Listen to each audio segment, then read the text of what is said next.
Stabilize!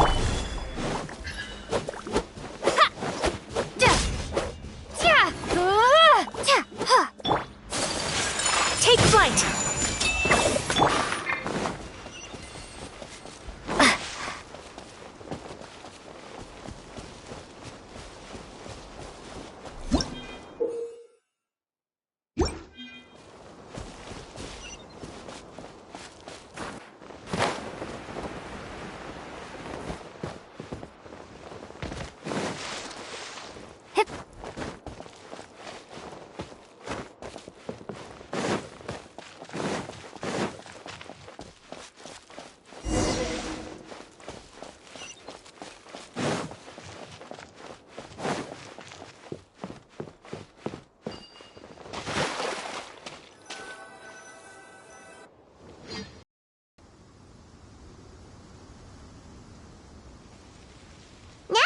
To Sumeru, our next objective should be to head to Sumeru City and find a way to meet with Lesser Lord Kusanali.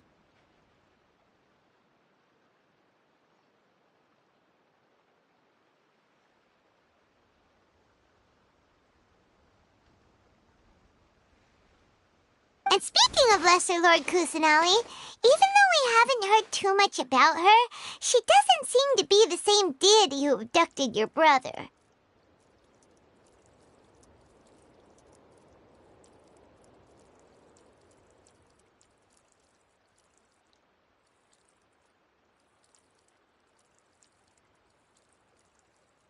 But even so, people call Sumeru the Nation of Wisdom, you know.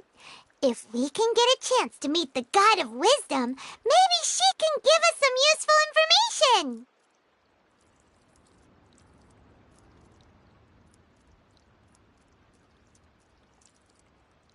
But, Paimon doesn't know the way to Sumeru City. Maybe we can climb up to that spot with the statue of the Seven on it. That'll give us a way better view of things.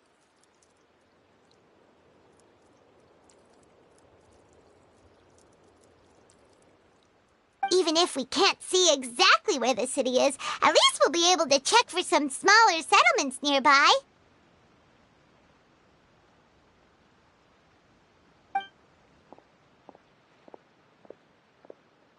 Wait a second. Look! There's someone up ahead!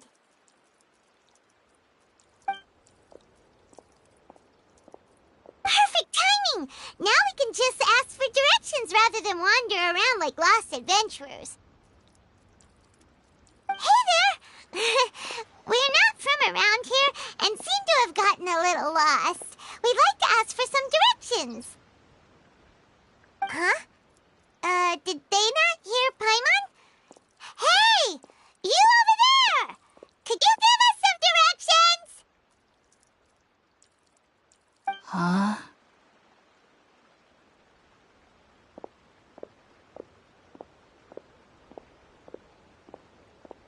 What's going on here? There's no way she could have missed that. Wait! Could she be ignoring us? How dare she?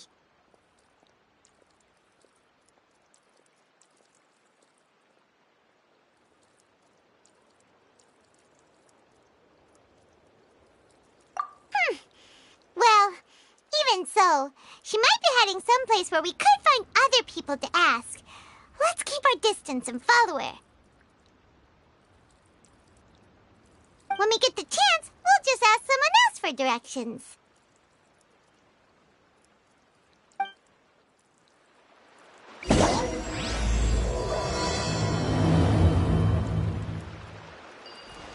Come on, let's follow her. Just keep quiet. Make sure she doesn't notice us. Gather!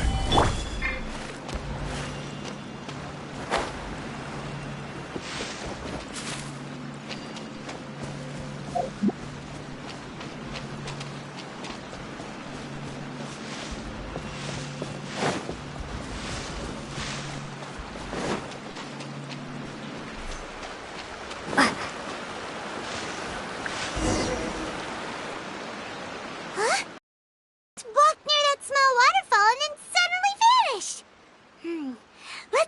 closer look.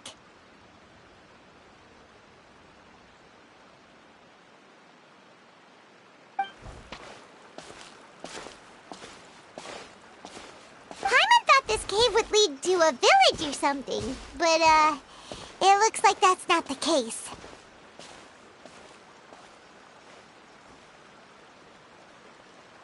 Look, she's sitting over there. Wait, she couldn't possibly be living here, could she? What should we do now? Do we try asking her for directions again?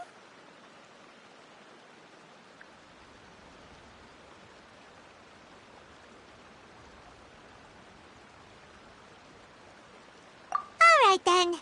It's not like we have anyone else we can ask. Even if she's not very friendly, we just need her to point us in the right direction. That's all.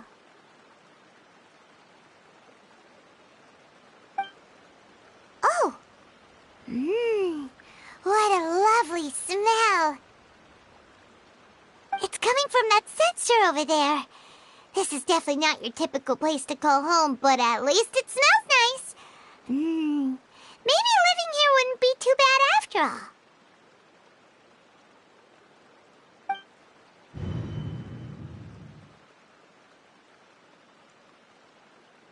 Huh? What's the matter? You don't look too good.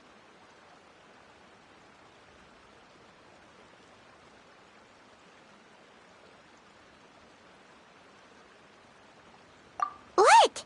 Is the smell making you feel sick? Strange. Paimon doesn't feel anything.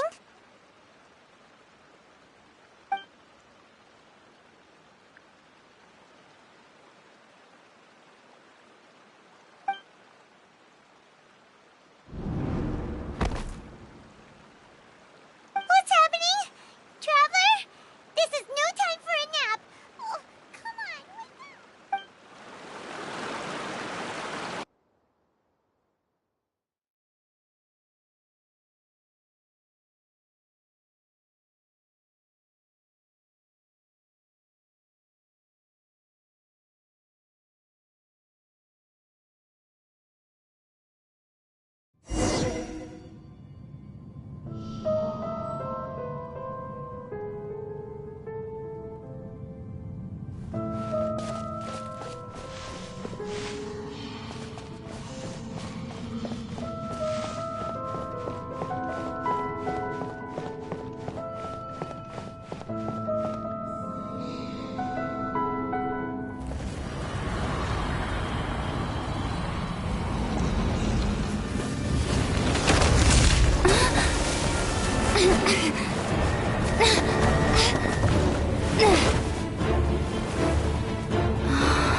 Traveler's been out for a long time now.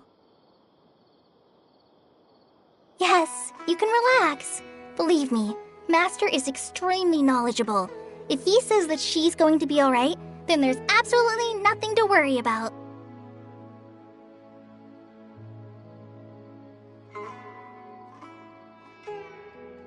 Oh, are you awake now?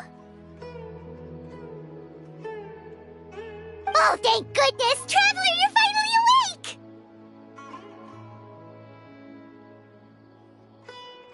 Well, we're at... Good question. Where are we? Paimon was in such a panic when you passed out that she even forgot to ask what place this is.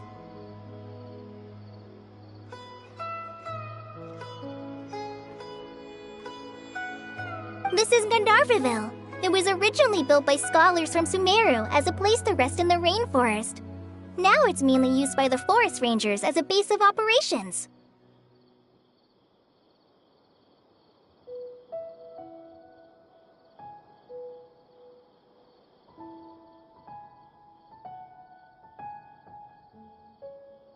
My name is Kale. I'm a trainee forest ranger.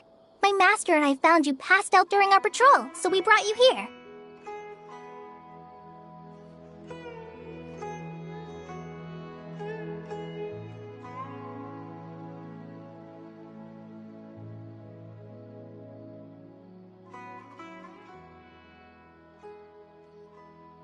Oh, no things are necessary. I didn't do anything, really. By the way, how are you feeling now? Any discomfort?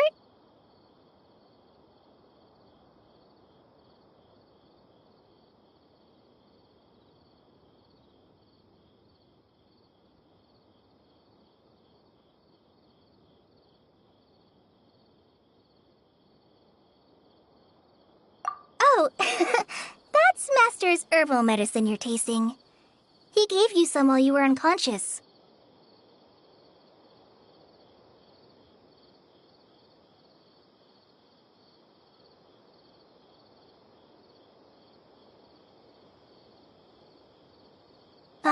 Before I forget, Master mentioned you should take more medicine once you wake up.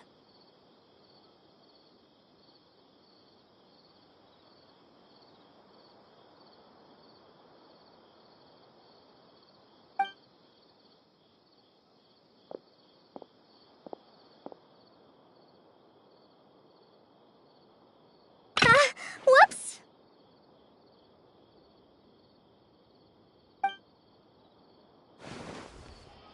Kale, what's the matter? Were you trying to retrieve the medicine? As I've already told you, you must be careful with these. All right, I'll get it for you once I'm finished here.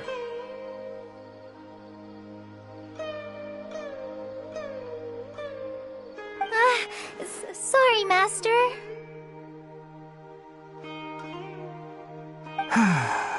Now, the guide to Avidya Forest's edible fungi is clearly posted on our bulletin board. But if Farbode forgets which mushrooms to avoid one more time, I'll have no choice but to leave the guide somewhere a little more visible. Like right smack on his forehead so others can remind him to be careful.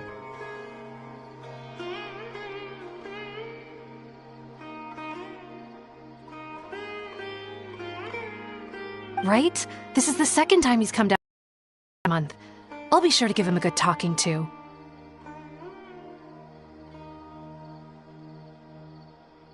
Yes, please do. If, on the off chance, Farbode simply enjoys having little imaginary fairies dance before his eyes, then we'll just let him be. But the next time he requires any of our medicine, be sure to charge him accordingly.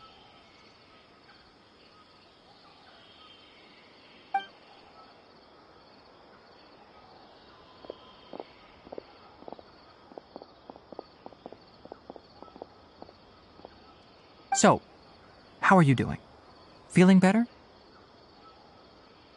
Oh, this is my master, Forest Watcher Tainari. He is chief officer over all the rangers here in Gandharvaville. I already informed Paimon about the reason you fell unconscious earlier. But now that you're awake, let me explain it for you as well.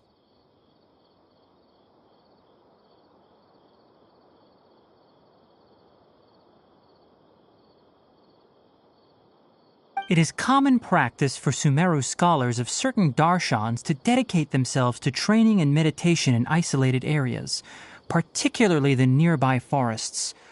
While meditating, they use a certain incense known as spirit borneol to help calm their minds as they enter a state of deep rumination.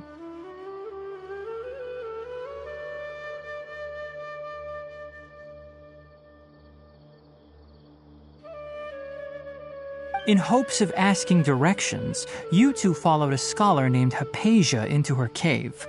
The incense you smelled inside was the spirit borneol I just mentioned.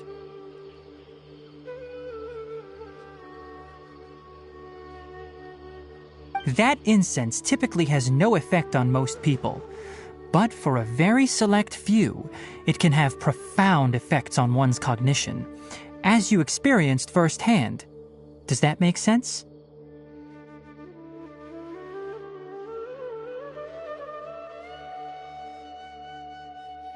Very good. Now, answer me this. Did you feel anything after passing out? Say, any out-of-body experiences? Or did you see anything while unconscious?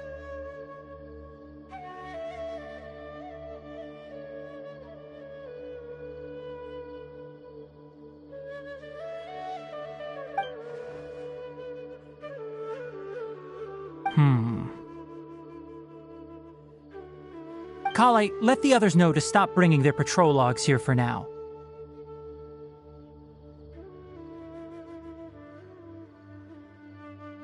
Huh?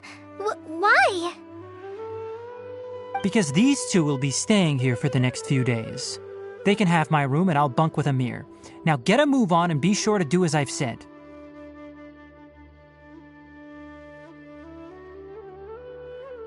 Yes, Master Tainari.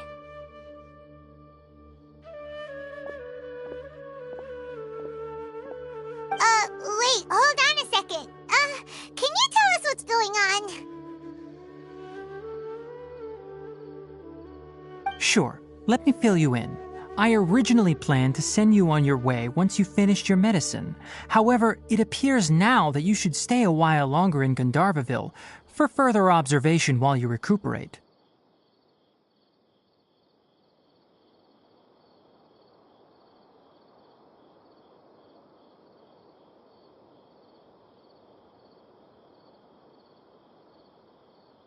Further observation?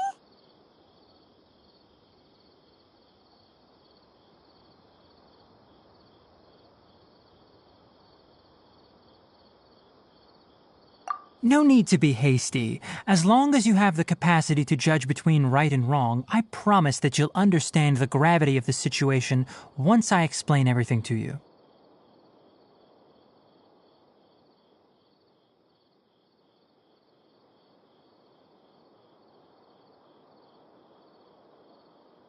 Based on what you saw after smelling the incense and losing consciousness, we can conclude that you experienced a powerful hallucination, which suggests your mental state is not in the best of shape.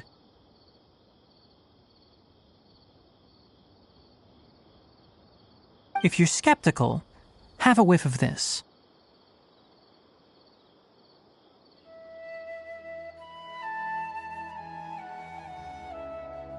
Whoa! Are you okay? You're experiencing a similar sensation as when you passed out, aren't you?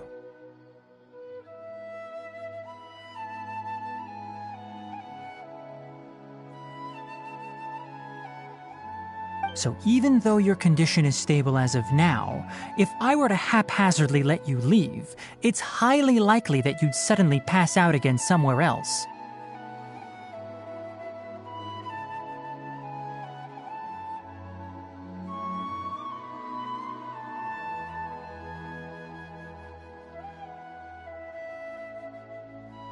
The rainforest is home to many fierce animals and hazardous areas. If something were to happen to you again, I'm afraid you might not be so lucky.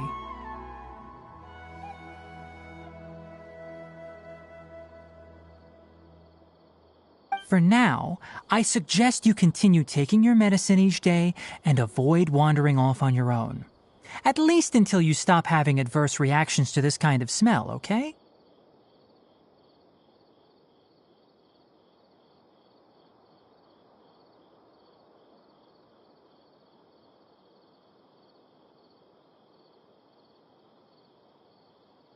Good. Now continue resting while I fire up another bowl of medicine for you.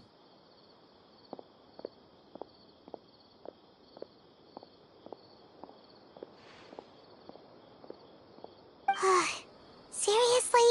We just arrived in Sumeru and we're already having problems left and right!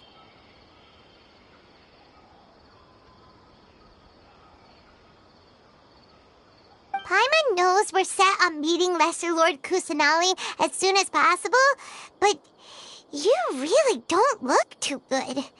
It'd probably be best to let you recover first.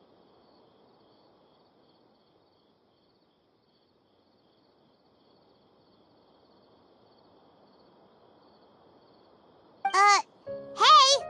Are you even listening to Paimon? Paimon's over here worrying about you, you know.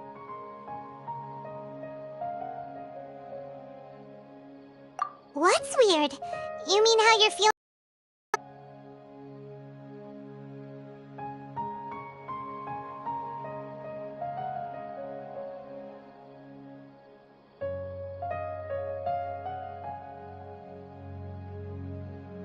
You mean the vision of tree roots and red skies you saw?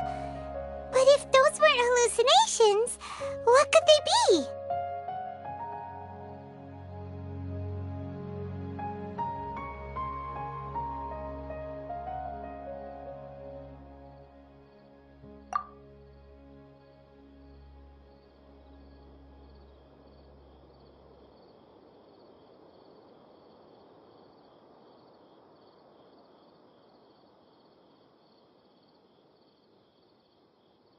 Well, considering how unique you are, Paimon trusts your judgment here.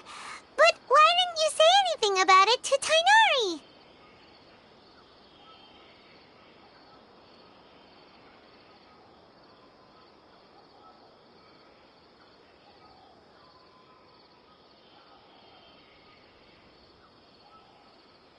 If he misjudged your condition, then there's a chance you could get worse, right?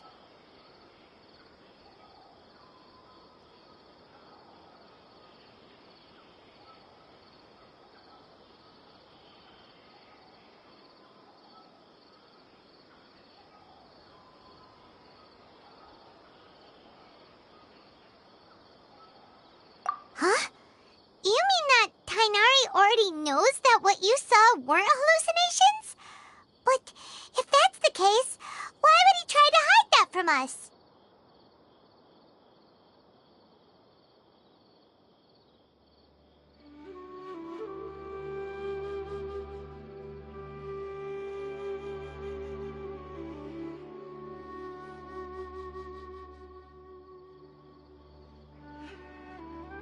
Oh, Paimon gets it now. That explains why you were so quiet earlier. Well, that settles it then. We'll stay here to rest up and figure out what's going on with your hallucinations.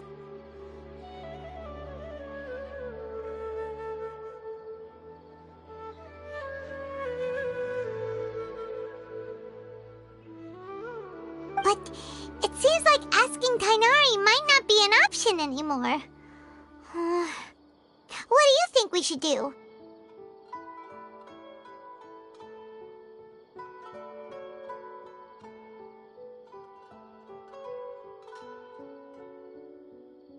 Good idea!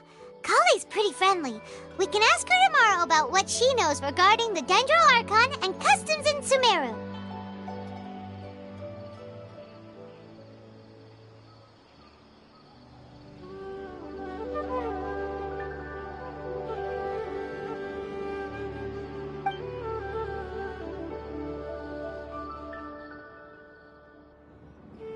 Rise and shine! Come on, it's time to go find Kale!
All right, next, see your right hand.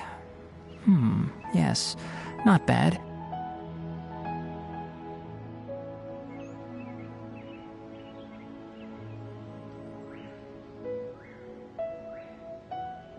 But please remember that you still need to be careful. Understand?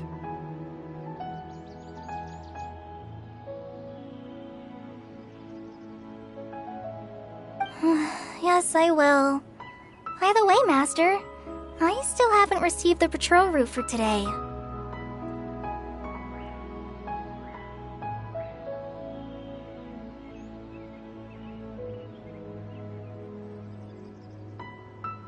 Look, Kale, today's patrol will be a long one, so you won't be coming along this time. Besides, there's a chance we may encounter... well, you understand.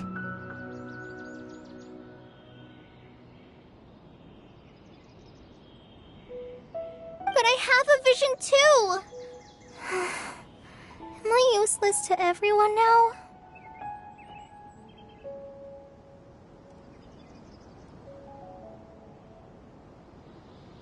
Don't talk like that, Kale.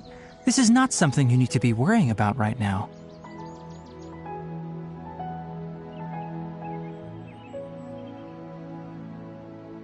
Ah, there you are. Feeling any better?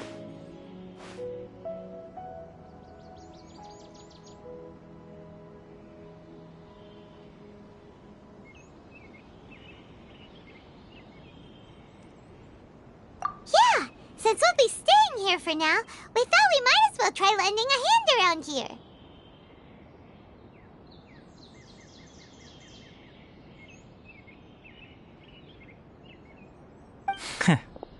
Seems you're not the type to sit back and take it easy for a while, huh? In that case, perhaps Kale could take you two for a patrol south of Gandharvaville for the day.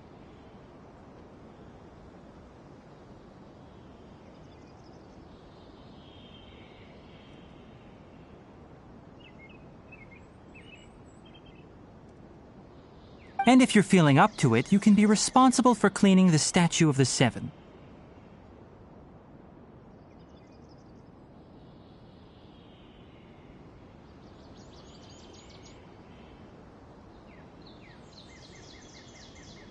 Tighnari, we're ready to head out.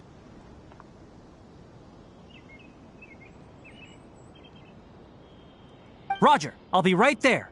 All right, we'll be heading into the forest now. I'll leave any further details to Kale.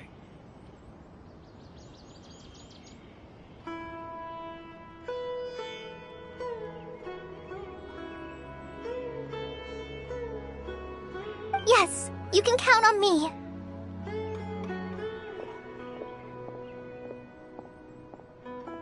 So, Kale, what exactly are we going to be doing today?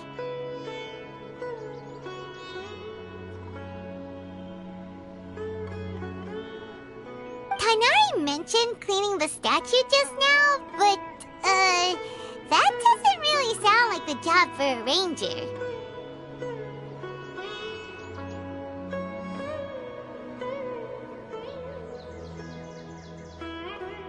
Well, a forest ranger's responsibilities can be pretty diverse.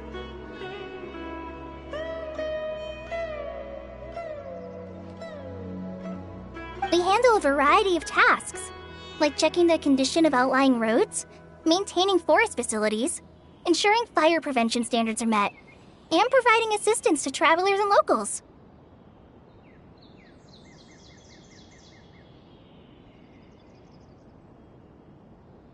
As for Master, well, he has to handle more dangerous areas of the rainforest.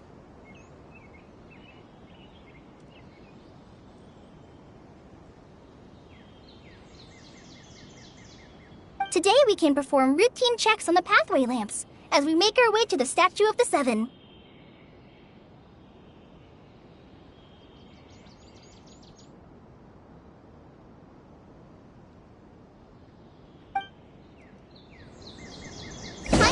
Traveler, this way! You can leave the task of checking the lamps to me. In the meantime, you two can keep an eye out for anything unusual. Yes.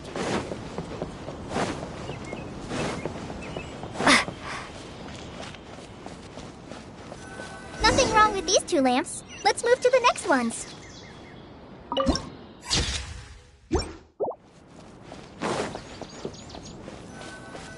Oh, this lamp seems to be getting a little wobbly. Let me make a note of it. No problems with this lamp. Good.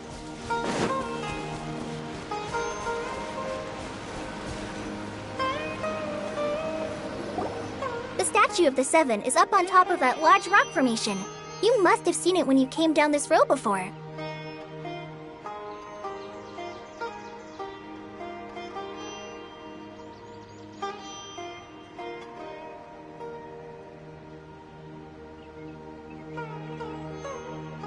It's pretty high up there, isn't it? Don't worry. If you're afraid you can't make it up there, I'm sure Master wouldn't mind if you don't clean the statue.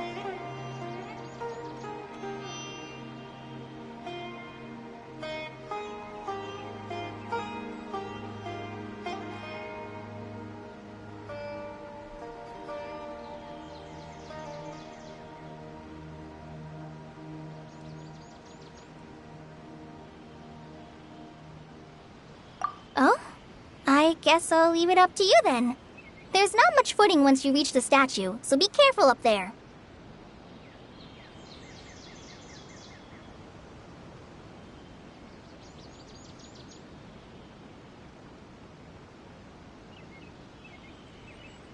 Paimon will fly up with you and help you with those hard-to-reach areas.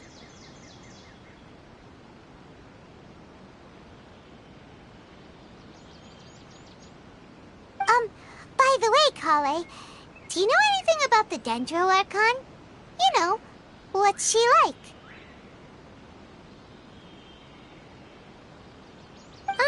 That depends.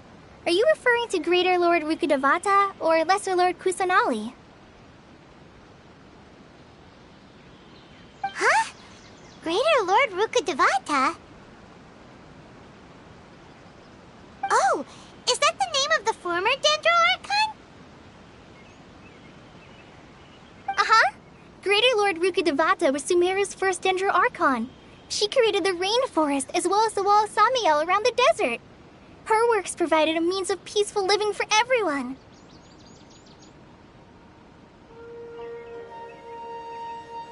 To the people of Sumeru, she's not only a symbol of wisdom, but also of power and kindness.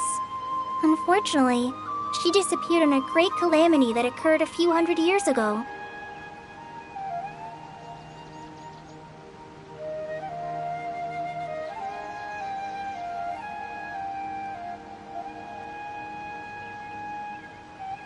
According to what Masters told me, the sages later found the newly born Dendro Archon and whisked her back to Sumeru.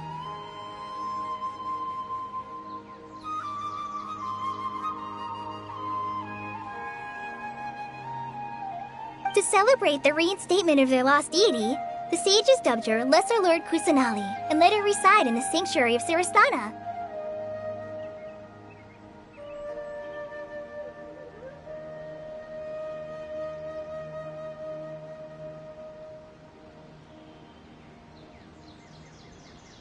Uh-huh. Then what happened? Well, and then... I'm not too sure what happened, to be honest. Huh? You're not too sure? But aren't you from Sumeru?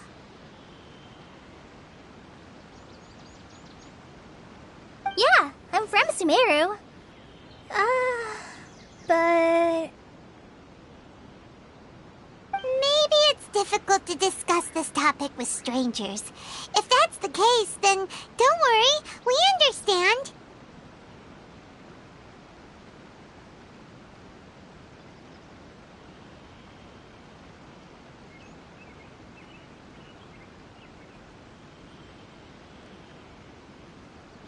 No, it's not that. I'm not trying to hide something from you. Besides, I don't consider you two strangers.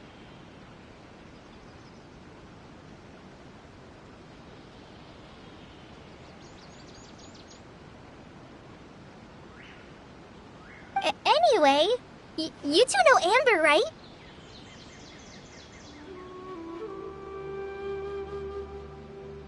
Wait, Amber? You mean...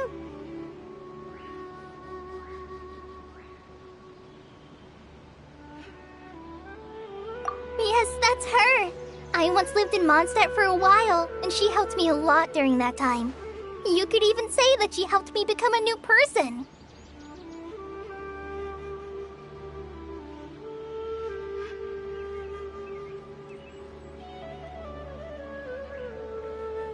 There's no one like Amber. She lives life to the fullest while always adhering to her strong sense of justice. She's ready to answer the call for action at any moment, but is also very understanding of others. She's like the spark that lights the fire in everyone's heart around her.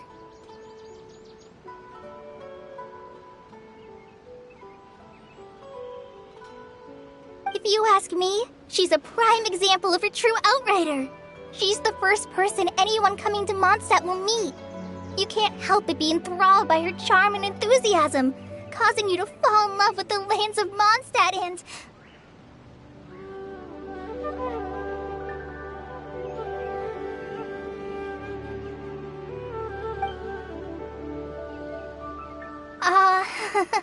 sorry. Paimon thought the work of Outriders was a little different from what you just described, but one thing's for sure, you really like Amber.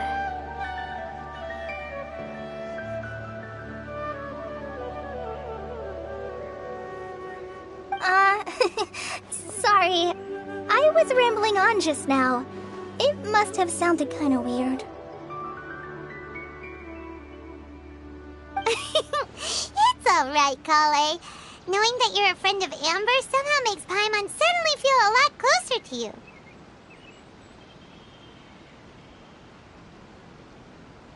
So, how do you know that we've met Amber?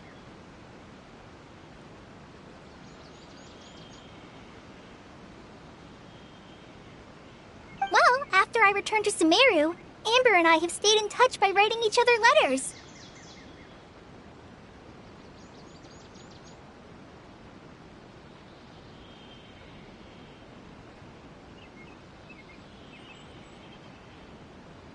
In one letter, she mentioned that Mondstadt was attacked by a fearsome dragon, but the city was saved by a mysterious blonde traveler and their floating companion.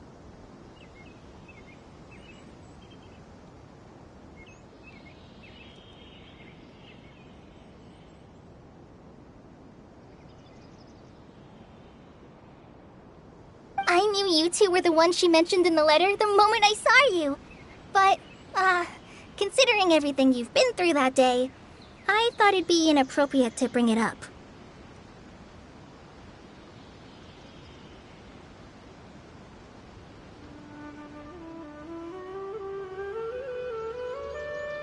Ah, so that's how you knew.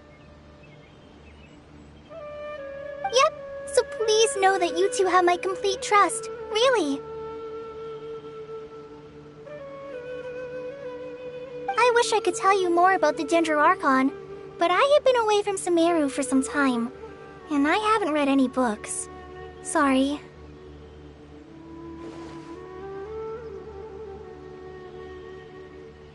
That's alright.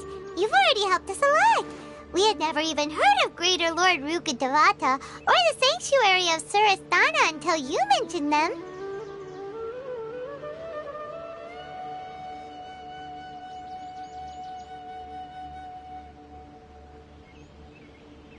Oh, I'm happy that was helpful.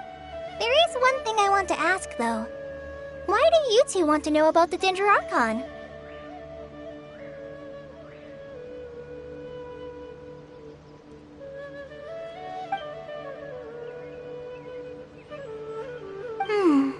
So that's why you're here. Thank you for telling me your story. Don't mention it. We are friends after all, right?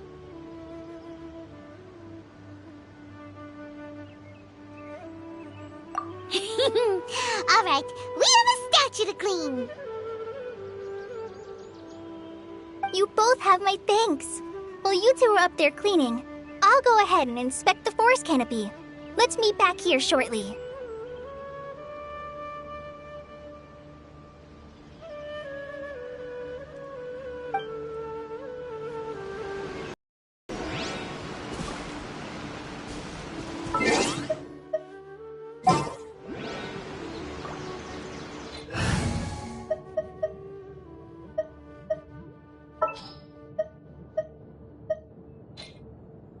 Let's go.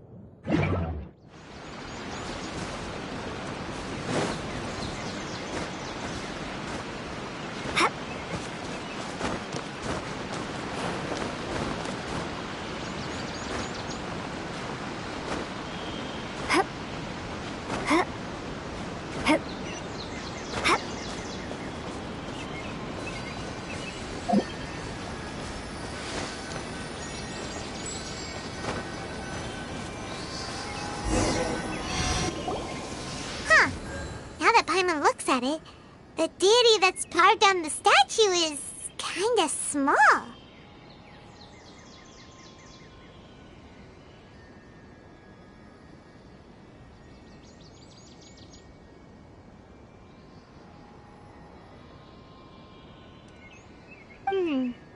Do you think she's supposed to be Greater Lord Rukkhadevata or Lesser Lord Kusanali?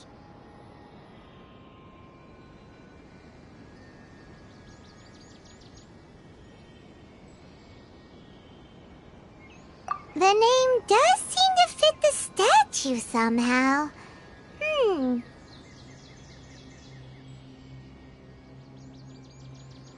anyway, we'll have to figure that out later.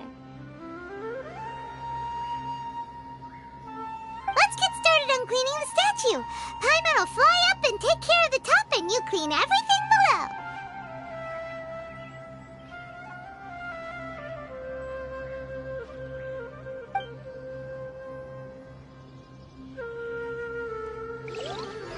Nice work! That's one clean statue. Let's head down and meet up with Kale. Propagate!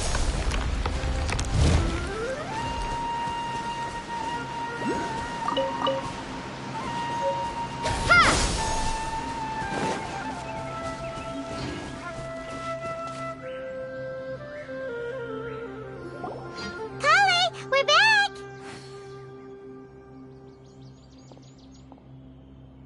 Welcome back! You must be tired after all that climbing. Let's take a little break.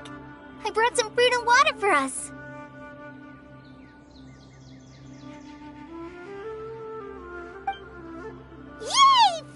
good! What kind of goodies did you bring? Hey, don't be a party pooper. It's not like Kale is a stranger or anything. Besides, the best way to compliment a chef is to show passion for their food. Xiangling taught Paimon that. I prepared a nice portable dish that forest rangers like to eat called pita pockets. I hope you'll like them.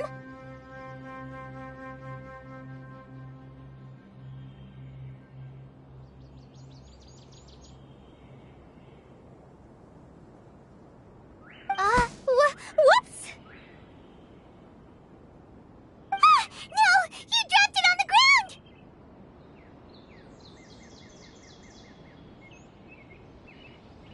Not to worry. I wrapped a few layers of oiled paper around each pita. They should be fine.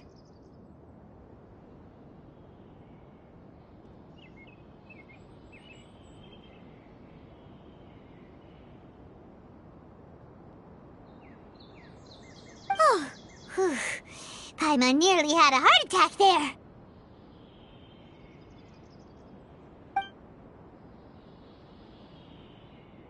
Those pitas are amazing! You're quite the cook, Kale. Thank goodness you wrapped them in paper. Paimon wouldn't have been able to sleep at night knowing something so tasty had been wasted.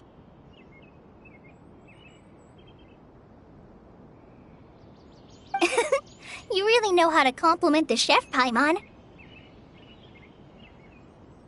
Since you liked it so much, I'll be sure to give you a copy of the recipe sometime. I'll even include all my personal cooking pointers, so you'll be making your own pita pockets in no time.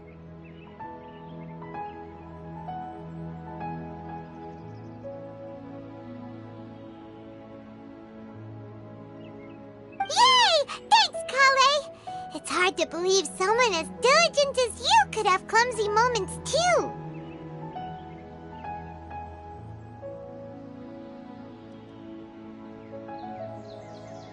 Oh, I guess it happens from time to time.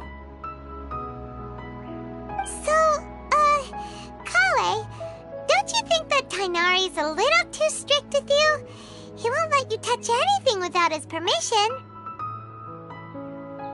Paimon knocks stuff over all the time flying around the Traveler, but she's never said anything. Everyone has their clumsy moments.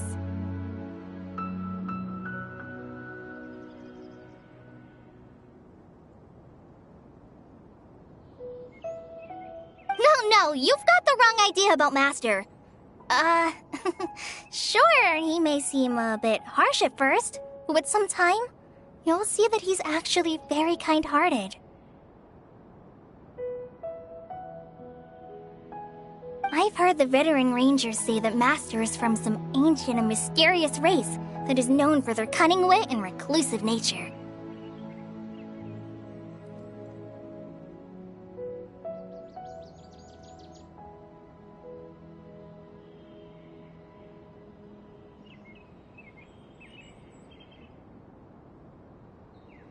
Oh, by the way, you've heard of the Academia, right? Well, there's a group called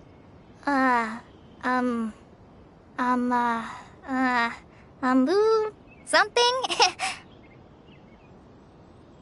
Well, anyway, because Master does a lot of research on plants, sages from the Academia have written him many times, inviting him to take up an official position there. But Master declines their offers every time, saying, Sumeru City is too noisy. It'd be bad for my ears.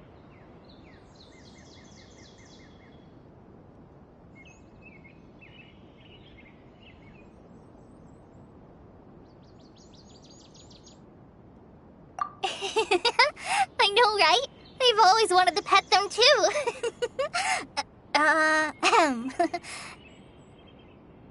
Anyway, Master could have easily left the rainforest to take up a position at the Academia, but he chose to stay here instead as a forest watcher, helping the locals every day and passing on his knowledge to trainees.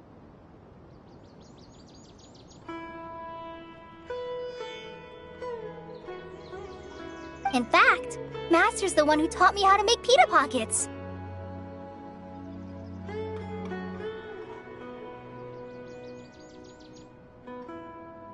Really? Paimon would have never guessed that.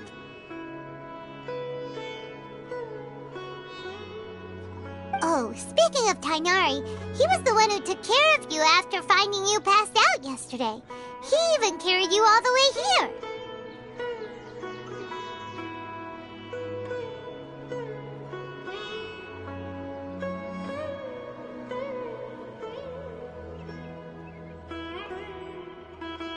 Paimon's still kinda upset, though. He kept scolding Paimon the entire way here.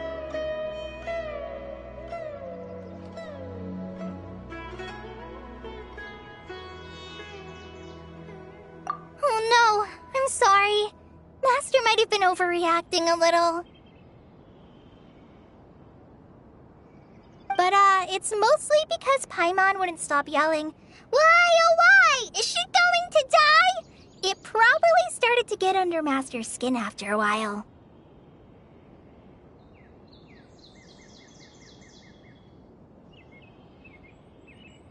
Hey! Don't laugh! Paimon was genuinely concerned about you.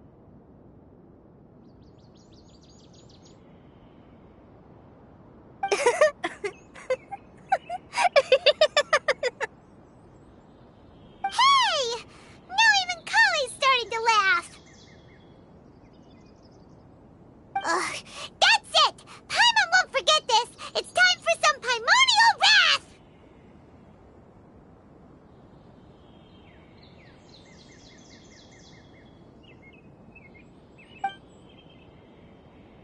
No! Don't touch me!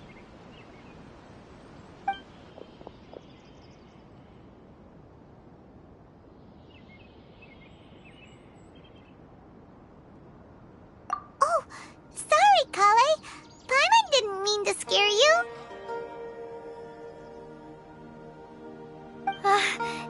No, I just...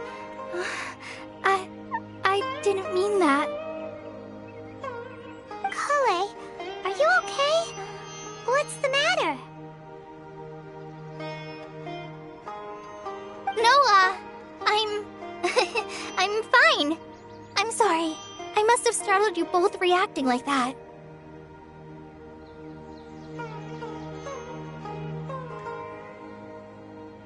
Oh, well, it's getting late now. Let's hurry back to Gandharville. I think Master and the others should be back by now, too.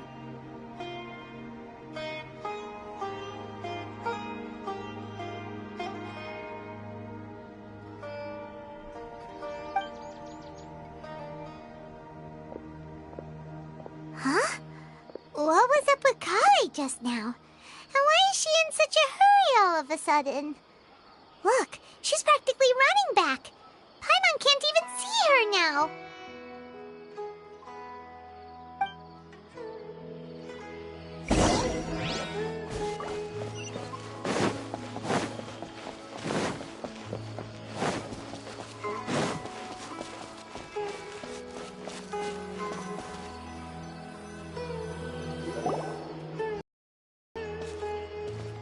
Ah, Traveler. You've returned.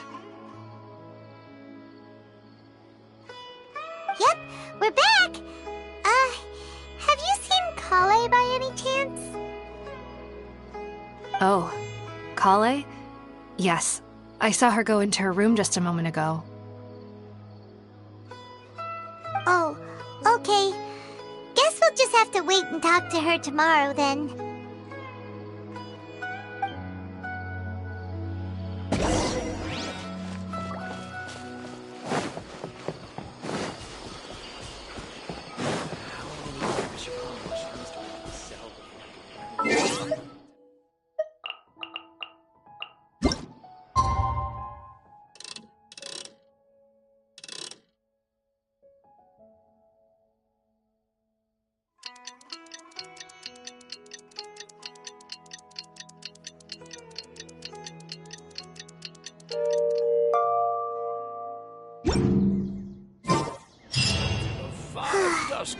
Paimon was thinking all night about what happened with Kale, and still can't figure out what the problem might be.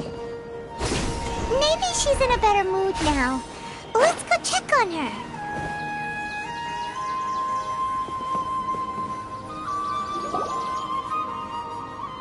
Ah, it's you two. I was just about to go look for you.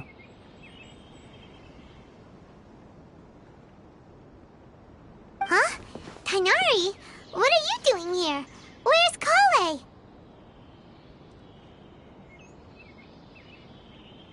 I came to check on Kale's condition. To put it simply, she's not well.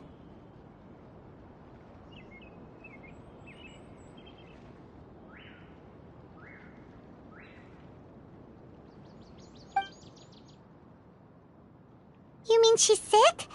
How could she be... Oh, wait a minute. Could it be because of what Paimon did yesterday?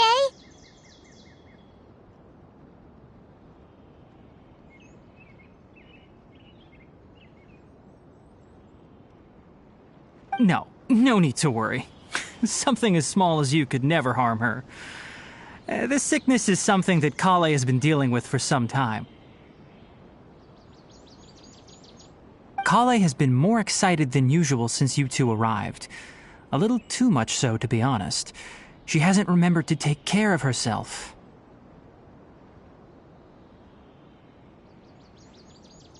I suppose it's understandable, though. She hasn't been around anyone she considered a friend for some time now. It must have been refreshing for her to have you two here.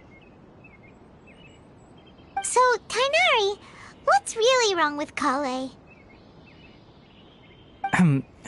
Let's take this conversation elsewhere. Kale just fell asleep after taking her medicine. She needs some peace and quiet.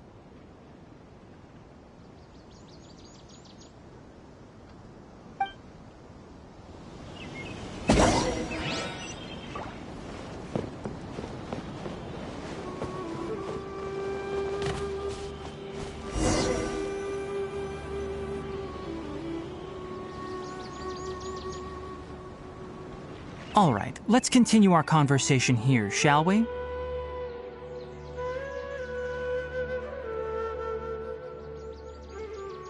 To be honest, I hadn't realized that you're that honorary knight from Mondstadt until Kale told me just now. I've also heard all about your deeds in Liyue and Inazuma.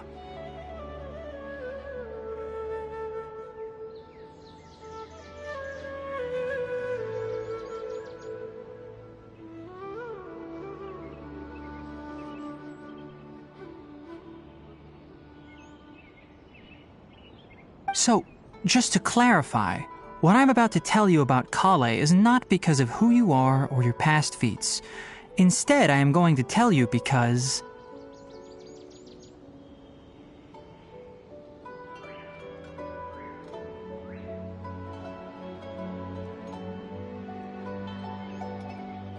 Well, because Kale asked me to.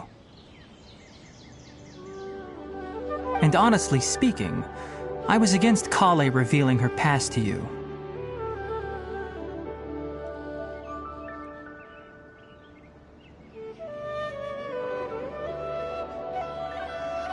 But she insisted, saying you two treated her with sincerity and as a friend. So now she wishes to reciprocate the gesture.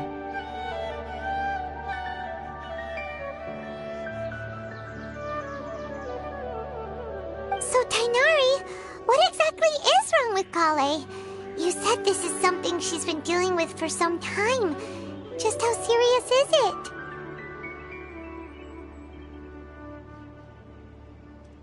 Right. Ever since she was a child, she's been afflicted with a disease called Elazar. Elazar? Yes, it's a disease unique to the lands of Sumeru. It is characterized by dark and hardened scales that form on the body.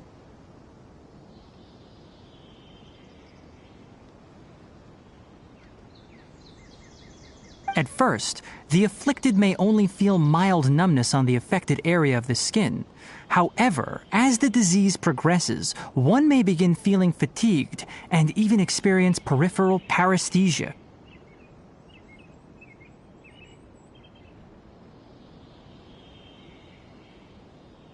In its final stages, the disease strips a person of the ability to control their own body, and they effectively become completely immobile.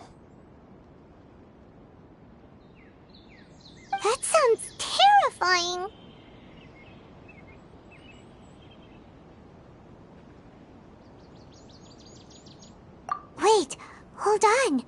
So when Kale seemed to be acting a little clumsy earlier, it was because...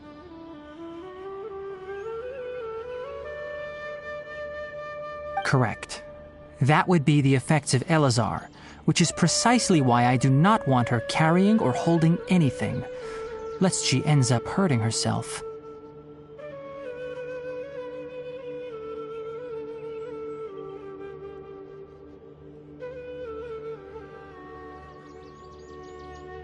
With appropriate treatment, the disease can be effectively controlled before it progresses to a more serious stage. However, there is unfortunately still no true cure for Elazar. Nevertheless, Kale's mother still hoped that there was something out there. She handed Kale over to an organization known as the Fatui after one of their members lied and said they had a cure.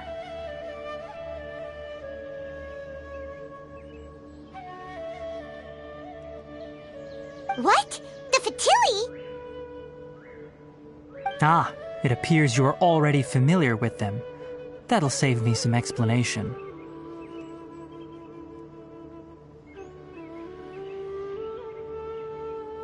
Anyway, the person who eventually rescued Kale and brought her to me for care said that she had been given to a harbinger known as the Doctor.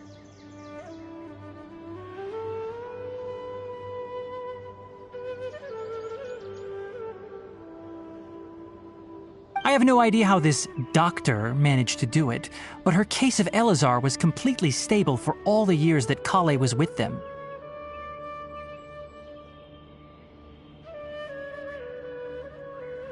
However, Kale's days with the Fatui were anything but pleasant.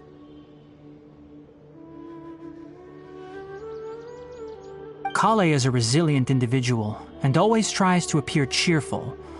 But her experience with the Fatui has left deep scars. Even now, she can still feel deathly afraid of someone touching her. Oh, Paimon had no idea Kale's been through so much suffering. Oh, by the way, Paimon, Kale wanted me to tell you that she's sorry for scaring you yesterday. She also wanted both of you to know that she's sorry for hiding her illness.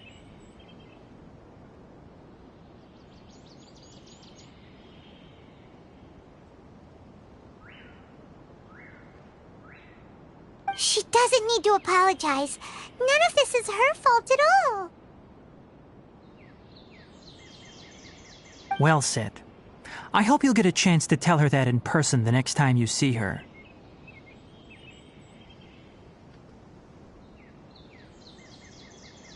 Kale once thought that it would be impossible for her to have any real friendships. I trust that you two will never let my trainee experience such emotional pain again.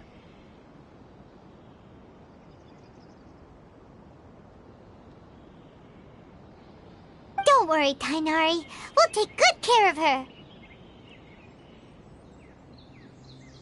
Well, it's not too serious at this point. She overexerted herself the last couple of days, which is what led to her breakdown this time. As long as she has taken her medicine and gets plenty of rest, she should get better.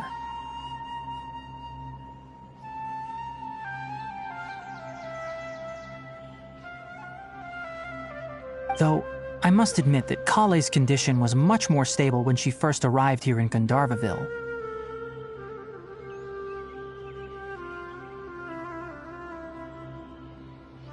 She was interested in the work of the forest rangers the moment she saw us. I could see that she was serious about learning, so I felt compelled to ask her to join us. Her stamina has gotten much worse recently. Though a moderate amount of physical exercise is always necessary, I'm afraid the long-distance patrols are a little too much for her now.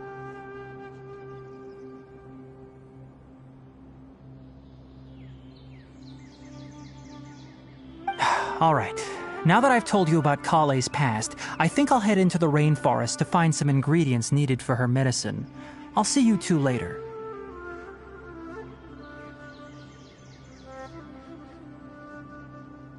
Yeah, we'd like to do something to help Kale too. All right, but I must warn you two. The rainforest is a dangerous place, especially for someone who's still recovering like the traveler. You must follow closely and listen to every instruction.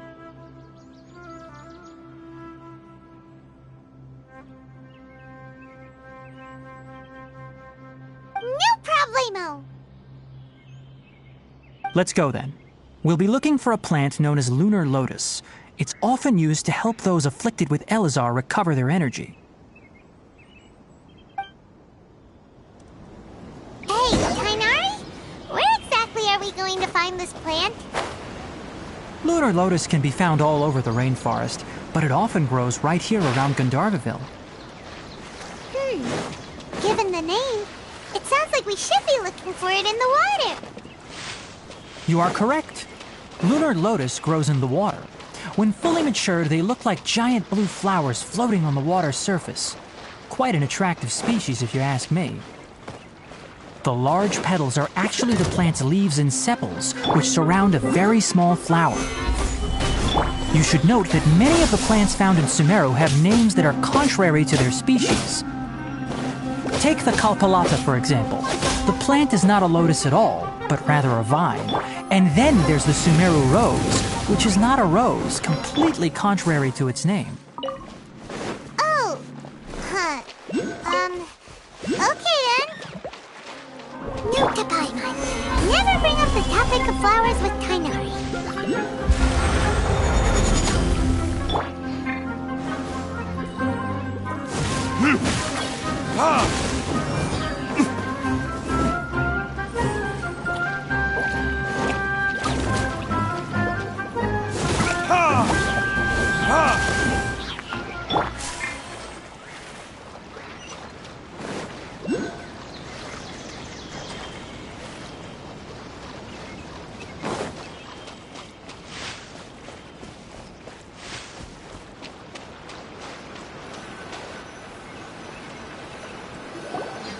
There should be lotuses growing somewhere in this area.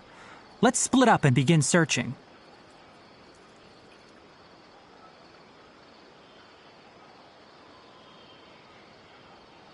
If you could manage to gather 4 of them, that would be sufficient.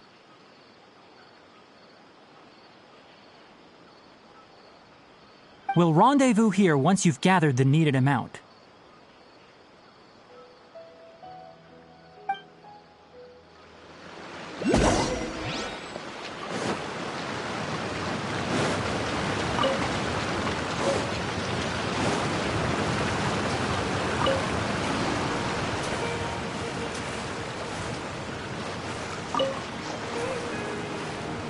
Alright, we've gathered enough lunar lotuses. Let's head back to meet Tainari.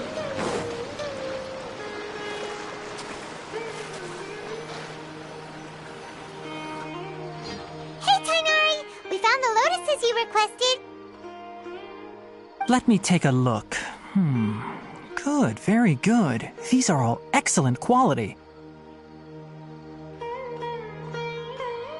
I'm quite glad you two came along. Your exploration experience helped save me a lot of time here. It seems we even have enough time to stock up on some other things I need. Hey, Tainari! Oh, Tainari, someone's calling your name. They're dressed like a forest ranger. Ah yes, that's Amir and the others. But didn't they just set off not too long ago? What are they doing back so early?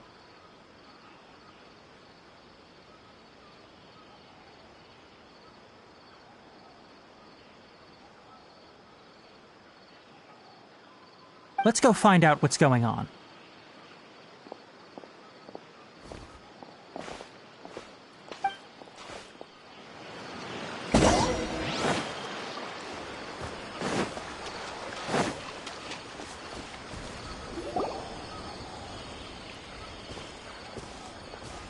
Tainari, thank goodness we found you here. We were just about to head back and find you at Gandharvaville.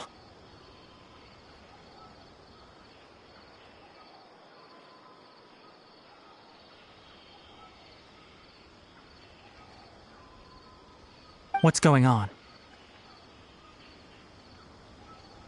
We just discovered a withering zone. The withering is back? But the patrol route you were on should have been already clear just a week ago.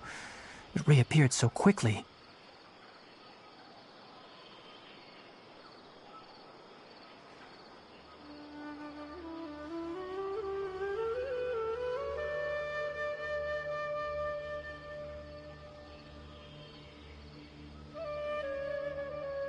Can you tell me the exact location? It's up ahead, deep in the river valley. It's appeared in a spot that blocks nearly the entire narrow part of the valley area, so we decided to come find you as quickly as possible.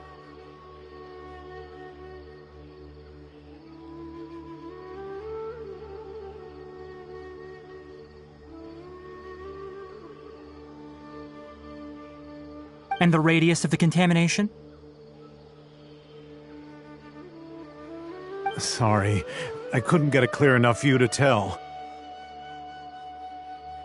No one in our patrol team had a vision, and it appeared to still be spreading, so we didn't risk getting any closer.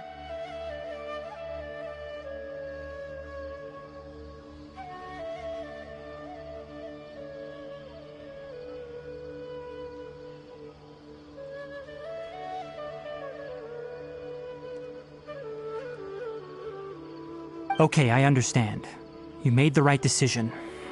I'll go deal with it right away. In the meantime, please guide these two back to Gandharvaville.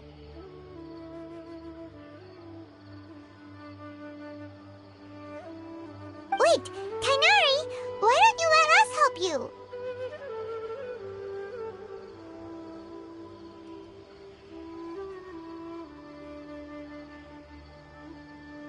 You two have only just arrived in Sumeru. You're still unfamiliar with many things in these lands. There's a unique type of anomaly that occurs in the Sumeru rainforest. It's called the withering.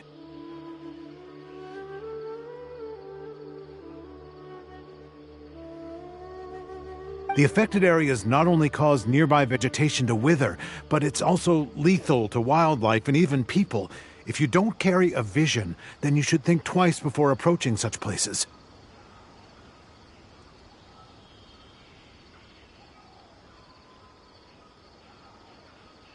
Yes, Amir is absolutely right. I wasn't kidding when I said the rainforest is a dangerous place.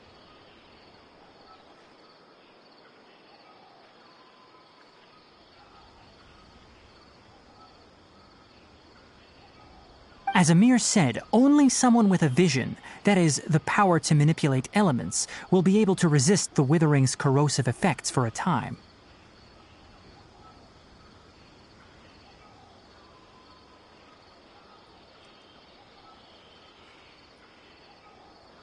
That's right. If any of the forest rangers without a vision come across a withering zone, we first make a record of the location and then have a ranger with the proper abilities deal with it, like Tainari here.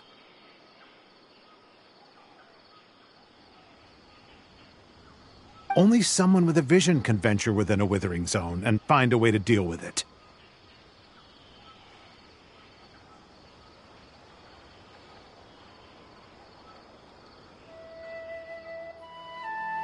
But you don't seem to carry a vision.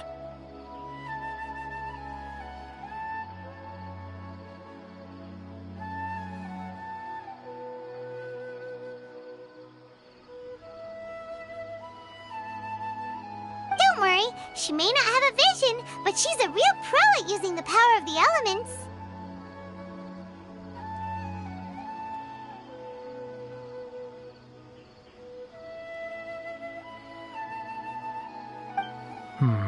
It seems the rumors about you are true.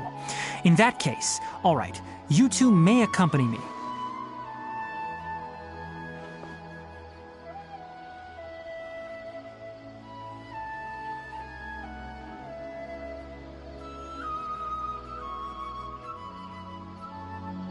We typically only teach visitors how to identify the withering as they're about to leave Gandharvaville.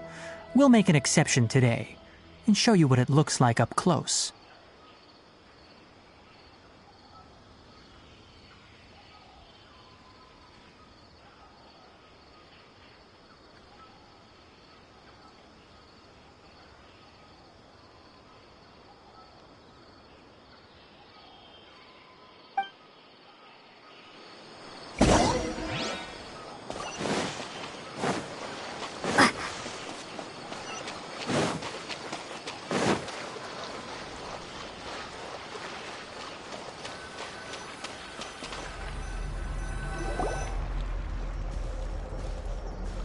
Stop.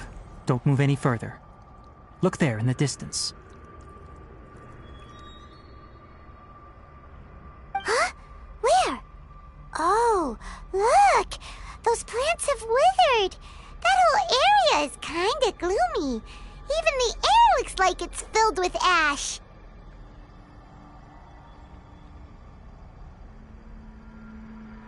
Oh, Paimon doesn't like the look of this. That is the withering. All right, traveler. We're going to have to enter that withering zone. Once inside, we'll need to look for what we call tumors of the withering. If we eliminate those, then the area will be saved.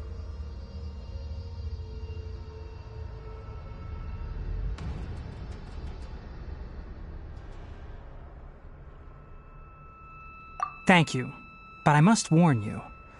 Don't push yourself. This is your first time handling this sort of thing, after all.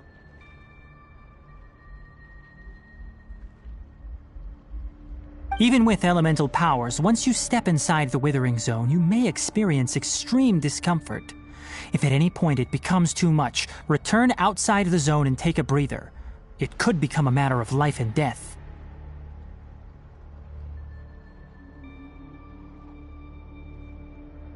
You ready then? Let's go.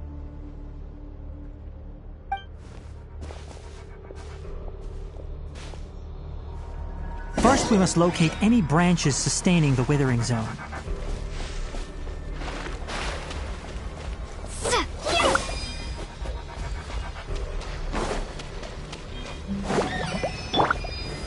Solidify!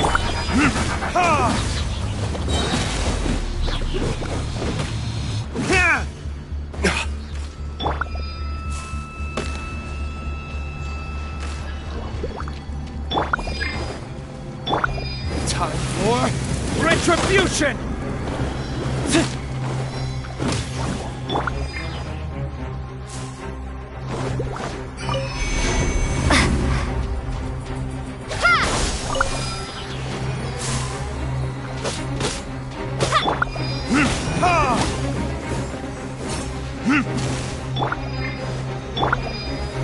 Gather!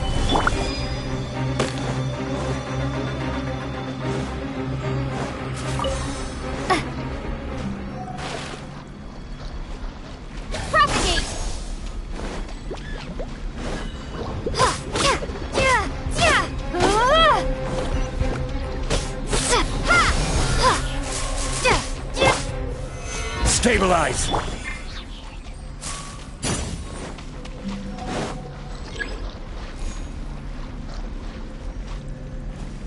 Propagate!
Great work.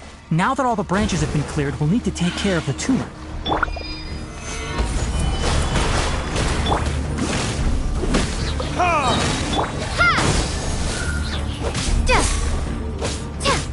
Now, destroy the tumors of the withering.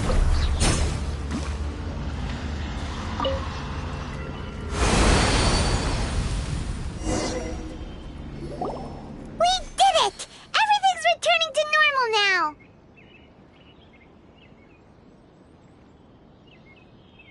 Yes, thanks to you two. We were able to quickly restore this area back to normal.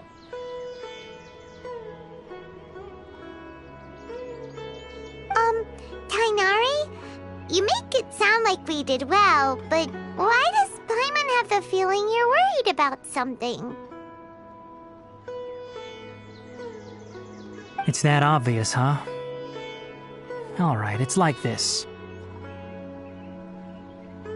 Recently, the rate at which the withering zone appears has been increasing. Even though we were able to quickly clear that withering zone, it won't be long before another one appears.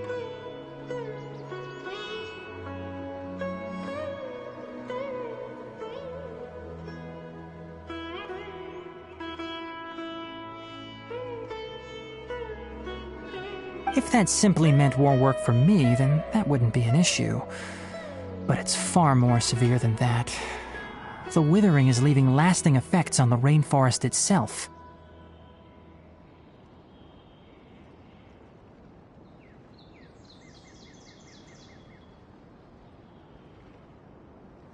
For instance, even though we cleared out the withering zone, many of the plants that were affected will not recover.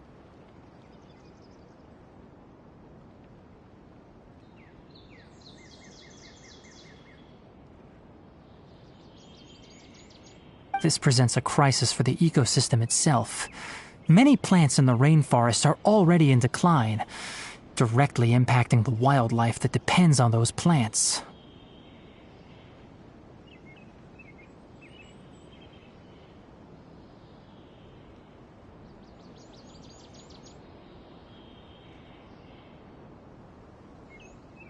And most disturbingly, as the appearances of withering zones have started to increase, Kale's case of Elazar has also become more serious. Huh? Well, why's that? I'm still not sure of the exact reason. However, I've received word from acquaintances at the academia that similar cases are being reported for patients with other conditions.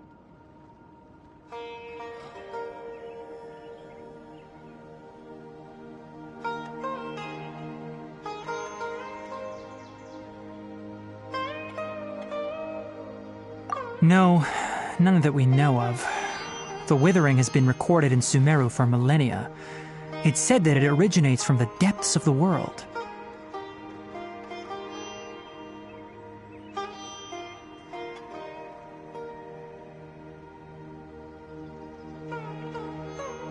By the way, have you heard of Irminsul before?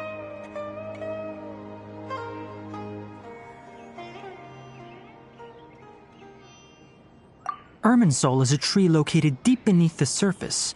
Although it isn't like any tree we know in a biological sense, you can basically think of it as a large tree that grows downwards rather than upwards.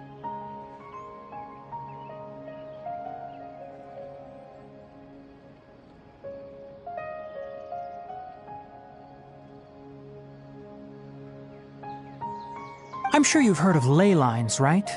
They're like the roots of Irminsul, spreading and extending from a massive cavern deep underground all the way up to the surface.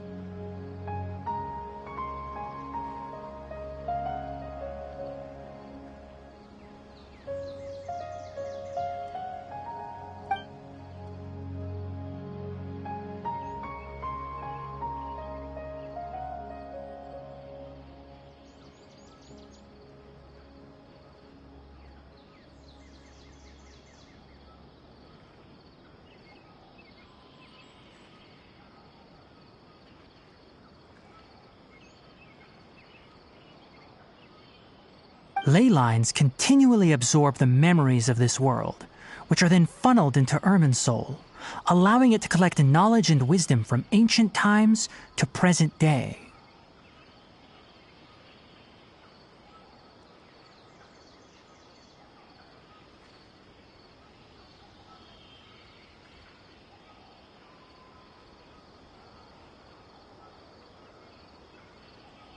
The Dendro Archon is known as the God of Wisdom because her consciousness is directly connected to it.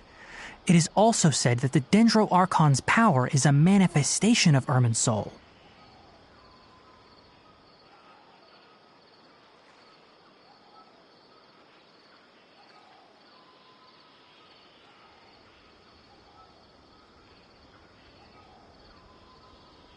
And as for the Withering, its emergence is related to a disease that's affecting it.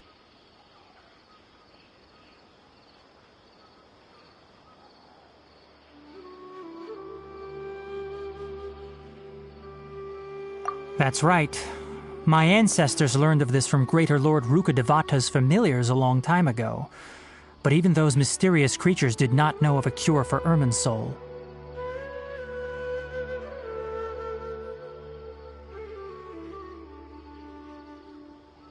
I'm afraid we Rangers will be battling the Withering Zones here for a long time until a cure is found. Alright, that's enough on this topic for the time being. Now that we've taken care of things here, it's time for us to head back to Gandharvaville.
Yesterday, Oh, Tainari, you all made it back.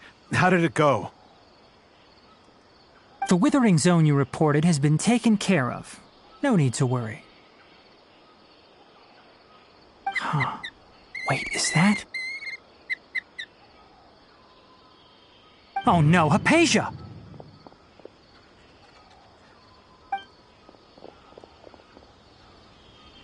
Huh? What's wrong, Tainari?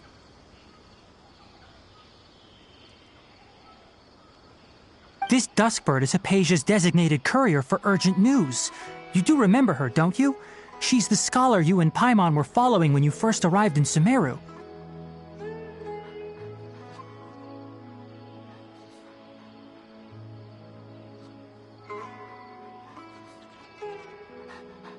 Oh, her? How could we forget? So did something happen? Let me see what's written in the letter first. Oh. So what's it say? And what's with that weird expression on your face? Just let Paimon read it. Huh?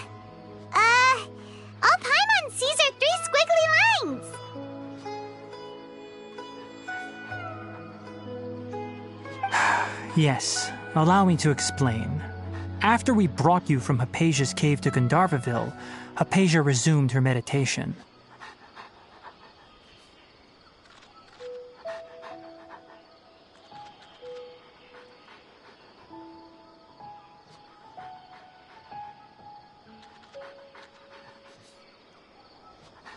She must have just finished. It's been nearly 3 days since she's had anything to eat, and it appears she's forgotten to prepare some rations. This letter is her asking us for help.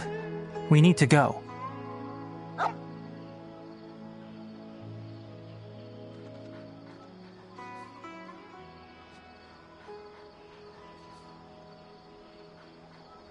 What?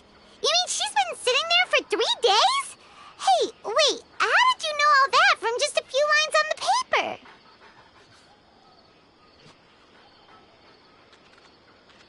Well, obviously because this has happened before. Last time she drew 5 lines, and by the time we found her... Well, I'd prefer not to remember that.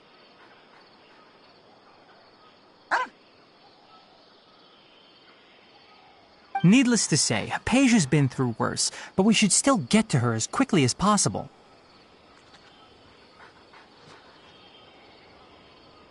I've got some emergency rations set aside for times like these. Paimon, Traveler, could you two bring these to her? Wait, you want us to bring her the rations? But will the Traveler be okay if her cave is still filled with that funny incense? Let's find out. Here, Traveler, take a smell and see. So, how do you feel?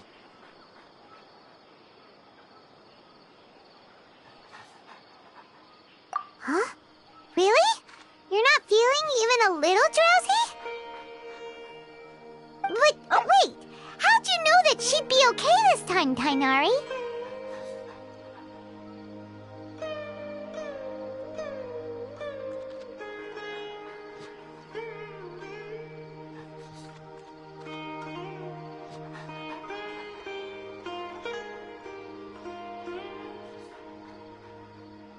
Back when we were clearing the Withering Zone, I observed that she could adeptly manipulate the Dendro element.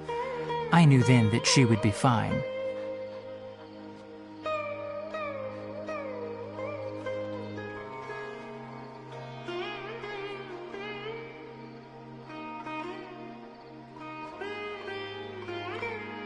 And if I may ask, when I was telling you two about Irminsul's ley lines, was what I described similar at all to what you saw while you were unconscious?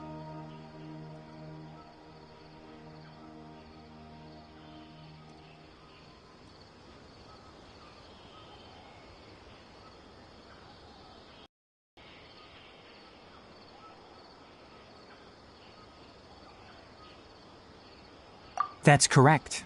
Those weren't hallucinations at all. Though I don't intend to apologize for deceiving you.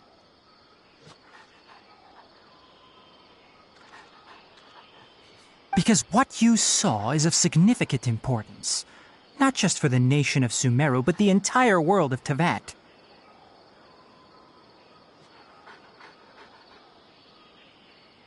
My forefathers were shown much favor by Greater Lord Rukkhadevata. We took an oath to protect this nation together with her. Now that that duty has fallen to me, it was part of my responsibilities to ascertain whether you could be entrusted with the fate of Sumeru.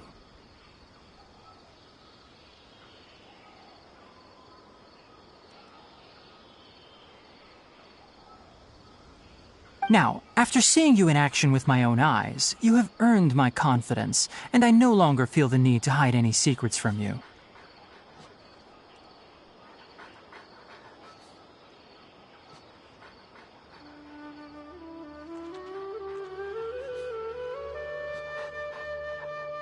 When you passed out, your consciousness had connected directly with Irminsul. What you witnessed were actually real memories contained within Irminsul itself. I could try to tell you more, but it would be better if you went to ask Hypatia instead. Her focus on meditation and use of Spirit Borneol are aimed at establishing a connection with Irminsul, just as you did.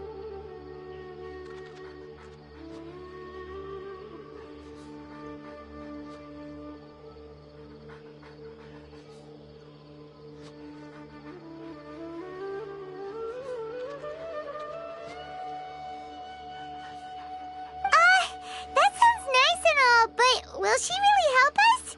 Seriously, she completely ignored us the last time we tried talking to her.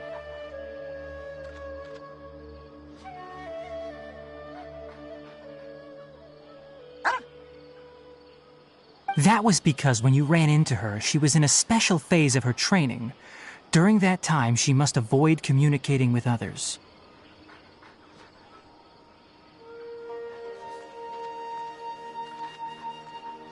Please, wait here for a moment.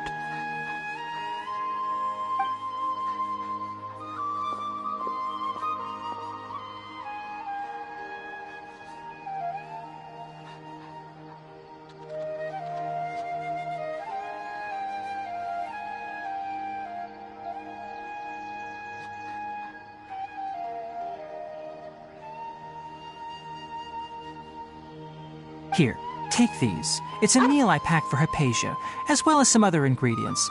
I'm sure it'll come in handy.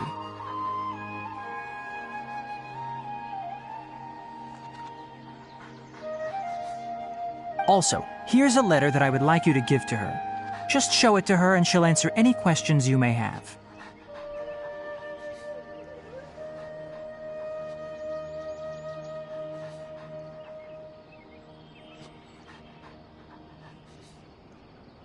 No. I should be the one thanking you.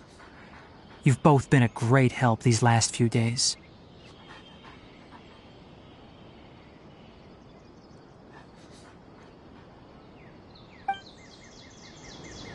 Hypatia should still be in the cave. Let's go inside and see how she's doing.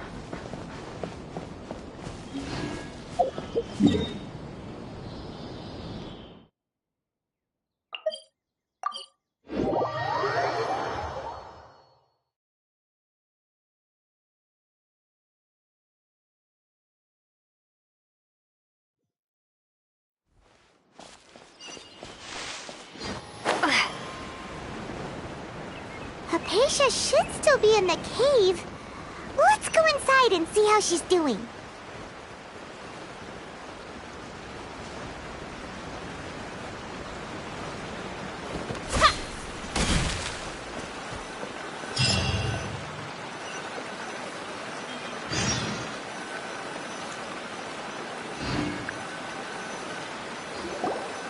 Hello?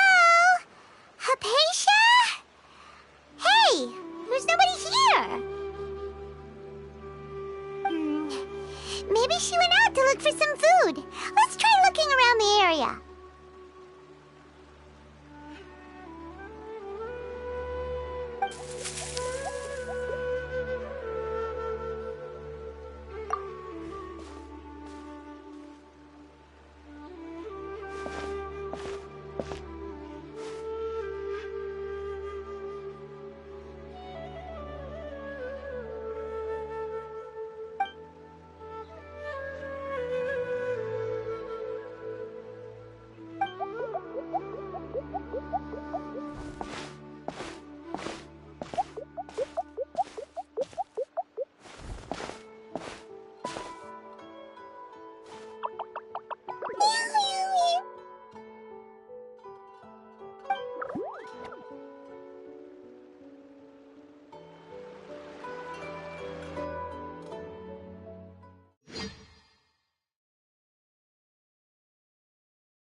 Hypatia, are you alright?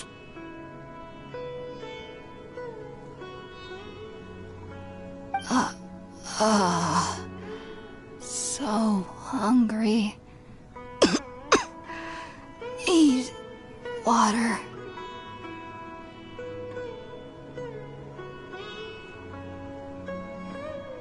There's no way we can get her to eat in her current condition. Let's try finding some water first.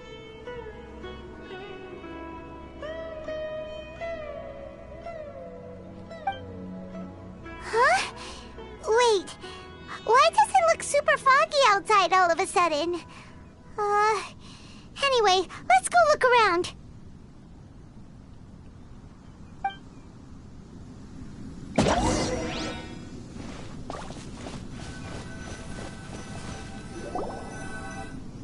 Huh? How'd things out here end up looking like this?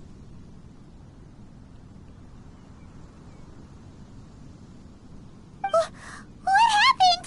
And where are we?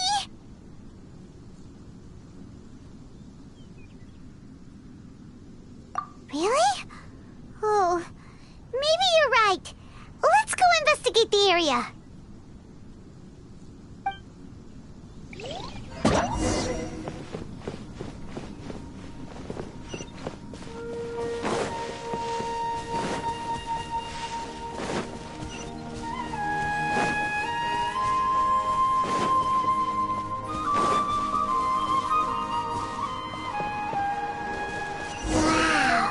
This place is huge! Paimon knew there's something off about that cave. Let's think of a way to get over there and have a closer look. Who knows? Maybe we'll find a lead of some kind.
Solidify!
Stabilize!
Order guide you! Gather! Spring form! Ha! Ha! Let the show begin.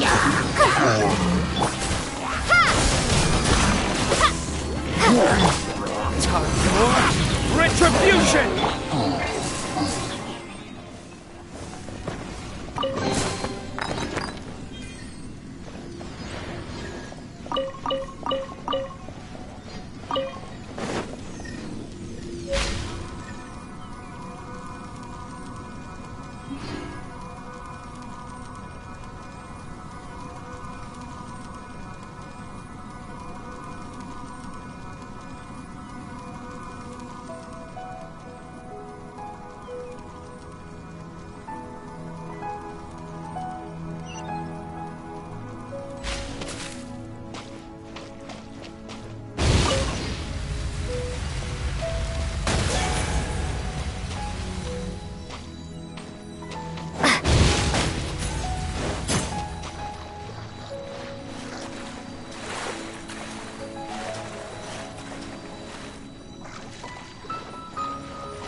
In Tibet is going on here?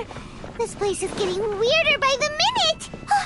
Hey, what's the matter? You don't look so good.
Solidify!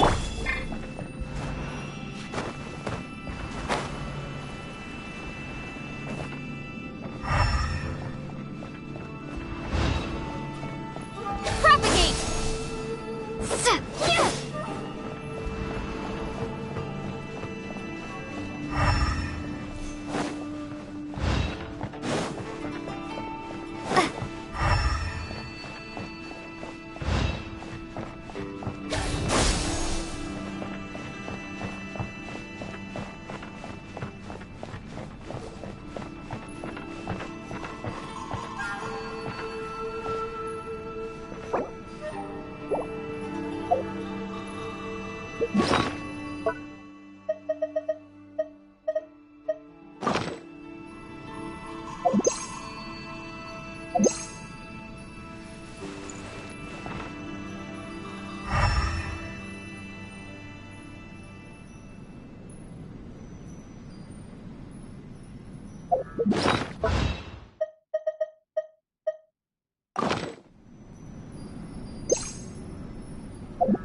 Scatter!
we meet again, traveler.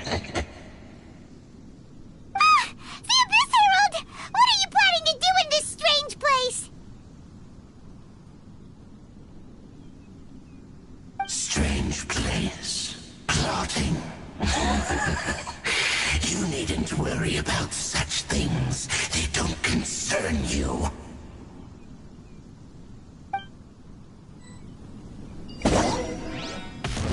Bow before the abyss! Verdict is...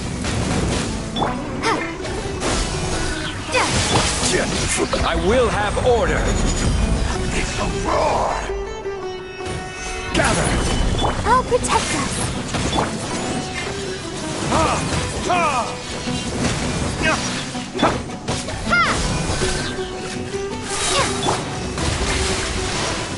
Time for retribution! Is nigh.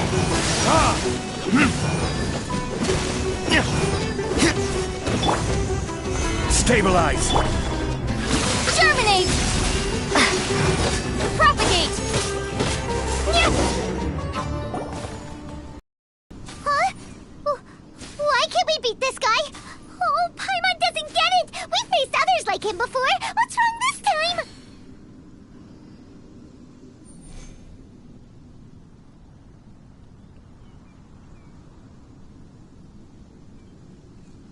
Traveler, though you may have managed to avert countless crises before, your good fortune was bound to end sooner or later. It's time you realize how weak and powerless you really are.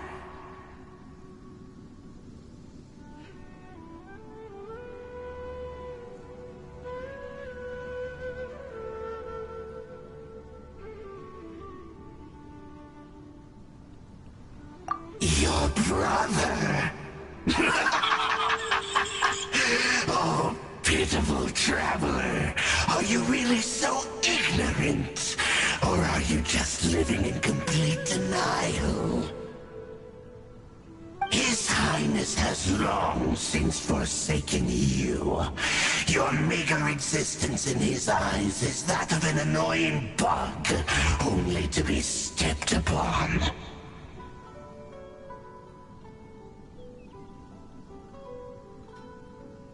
The bonds of love and family which drive you to find your sibling are utterly gone. Your journey is meaningless. But don't you fret now. Today will be your last. Now die!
What do we do?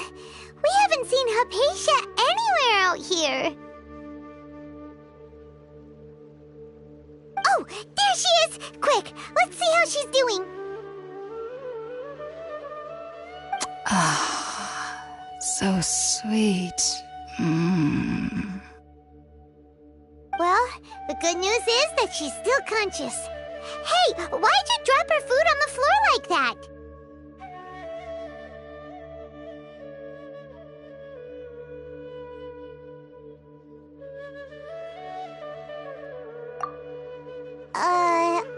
Okay, that's really not like you.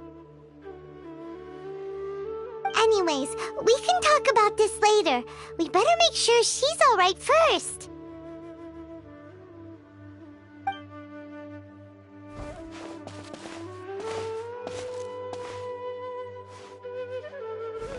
Whoa, wait a sec. Look at all this fruit lying around her.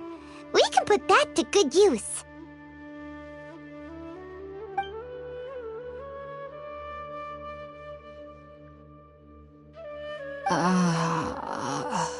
Who is there? Tainari, is that you? Huh?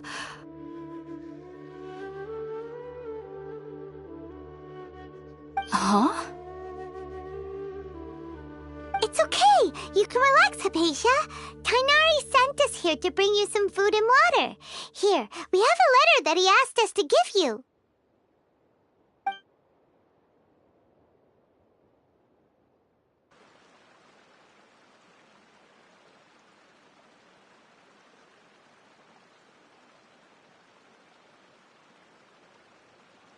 I see. So, you're friends of Tainari. I apologize for all the trouble I've caused you. I'm grateful that you came so quickly to save me. You even brought all this fruit. Well, actually, we didn't bring the fruit. It was already here when we arrived. We were kind of wondering about that, actually. When we found you here, there was all this fruit lying around and even some juice dripping from your lips. How did you end up like this anyway? Oh, really? I seem to understand now. All the fruit was likely from my, neighbor. Must have come by and saw me like this. Your neighbor? You mean there's someone else living nearby?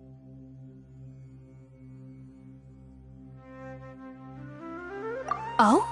So you're able to see them too?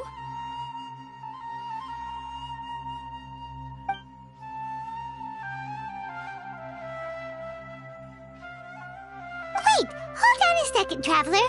You say that before we arrived, you saw some mysterious creature and suddenly had a strange dream? Isn't that a little too crazy to believe? No, I actually do believe what the Traveler is saying. I myself had a similar experience once before and ended up scaring my timid little neighbor here.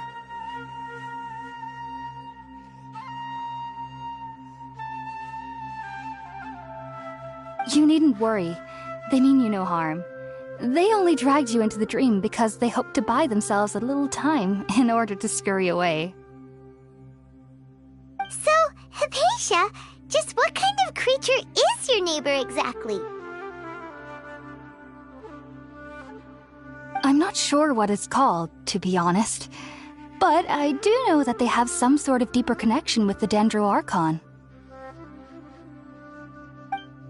I know this because the first time I saw them was also the exact day my consciousness was able to form a connection with Irminsul.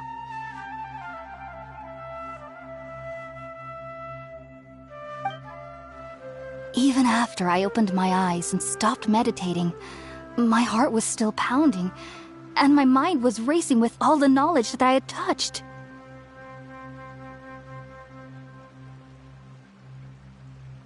And at that very moment, I suddenly noticed a small figure at the opening of the cave. In my curiosity, I began to walk over to the creature. They must have already been used to me living in the cave, because they didn't seem to mind me approaching them. They just kept doing whatever they were up to.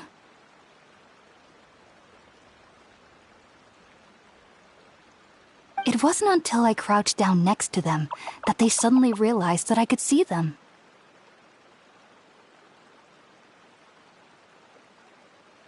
Oh, and then? And then I had a dream. By the time I came to, they were nowhere to be seen. I was convinced they'd never show up again. But sure enough, I saw them nearby a few days later, and they weren't alone. I feel like they aren't as afraid of me as the first time I approached them, but I never would have expected them to save me.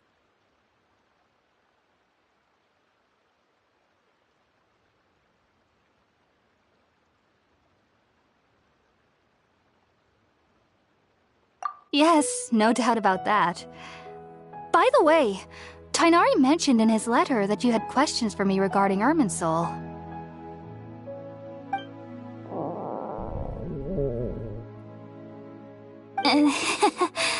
Sorry about that. Sounds like just drinking juice still isn't quite enough for my stomach. Well, if somebody hadn't dropped the food earlier... Anyway, looks like we'll need to prepare something ourselves. Besides, Paimon's getting hungry too. Let's eat first and talk about Irminsul later. Alright, we're up, Traveler. Today's menu will feature sweet madame and a radish veggie soup. You'll love them, Hypatia. They're our specialties after all. Sounds good. I've never tried any dishes from other nations before. I certainly look forward to it. It's been so long since I've had a decent meal, too. To be honest, the last time had to be when Tighnari came to visit.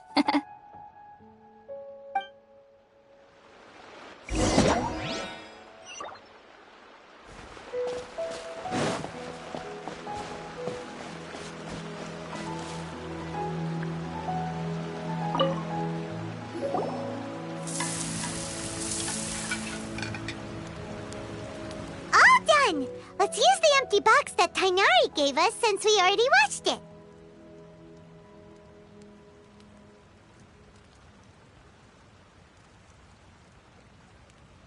Oh, it smells amazing. And the box is a nice touch too. Let's go serve this up and start eating with Hypatia.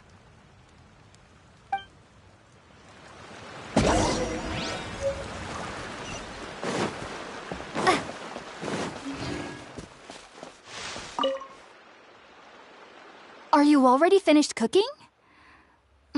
Smells delectable. I'm truly thankful whenever I can enjoy a proper meal like this. Cooking really isn't my forte.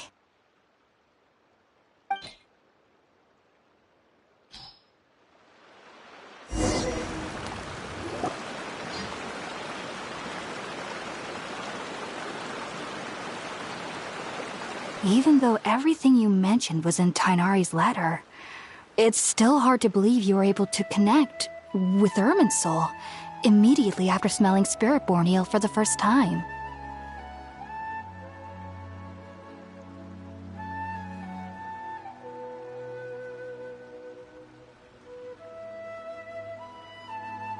It took me nearly 3 years before I could do so, and everyone at the Academia even lauded me as a genius.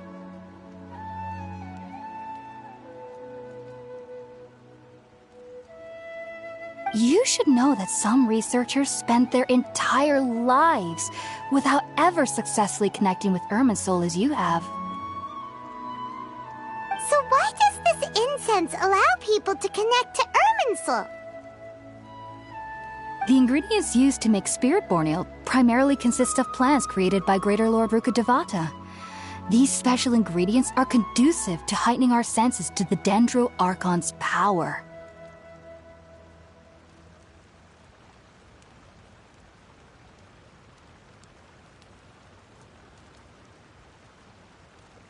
Since the root of the Dendro Archon's power lies within Irminsul, we can occasionally tap into her powers to peer into the depths of the earth.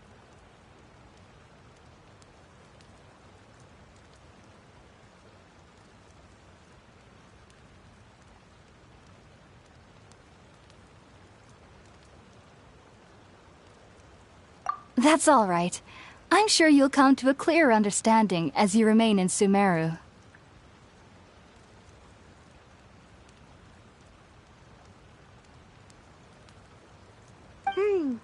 Makes sense.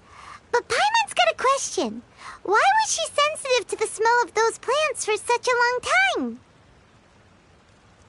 That was primarily due to her body's unique constitution. Stimulated by the incense, she could perceive the Dendro-Archon's power and experience the sensory overload, hence the adverse reactions.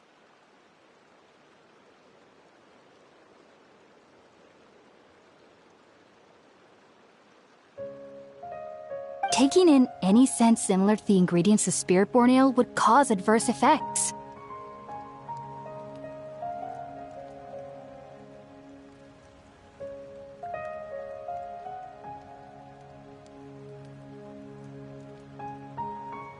Not to worry, though.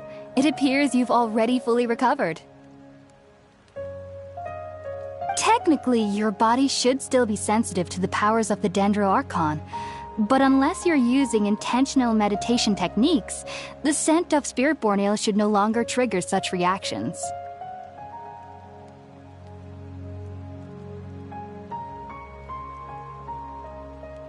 Whew. Well, that's a relief. I must admit, I am quite envious of your abilities. Even if it meant suffering from pounding headaches for the rest of my life, I'd consider it worthwhile so long as I could connect with Irminsul at will.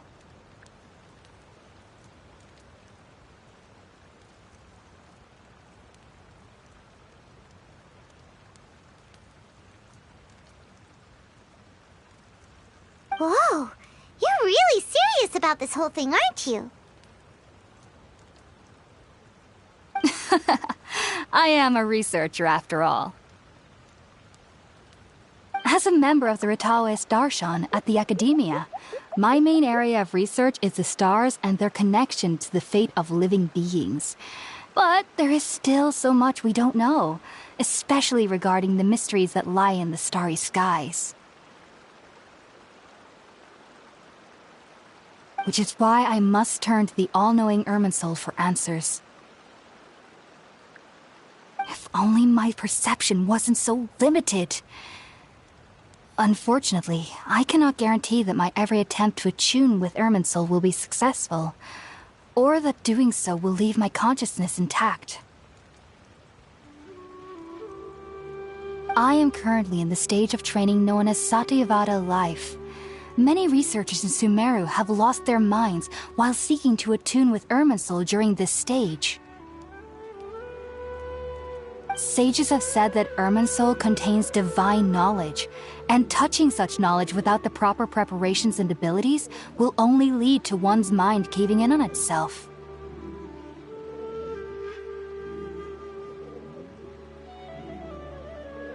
That's why we meditate alone. We need to ensure that our minds will be calm while minimizing the possibility of involving anyone else. Whoa, so knowledge from Irminsul can be super dangerous. Aren't you afraid of the risks, Hypatia? Of course I do. Especially during nights that are pitch black with no moonlight, and dead silent without even the sound of insects. However, I've been feeling better as of late. I don't get as scared anymore knowing that I have a little neighbor living nearby. I believe that being able to see them is a sort of blessing from the Dendro-Archon.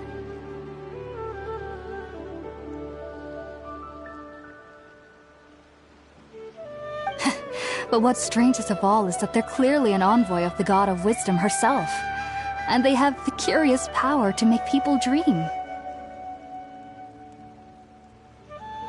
What's so strange about that? It doesn't sound so out of place for a divine being, does it? Well, it's strange because nearly nobody in Sumeru can ever dream. Huh. Is that true? Yes, well, to an extent. Only children can dream in Sumeru. Adults, however, never do. The sages say that wisdom implies rationality, but that which occurs in dreams is often neither rational nor logical.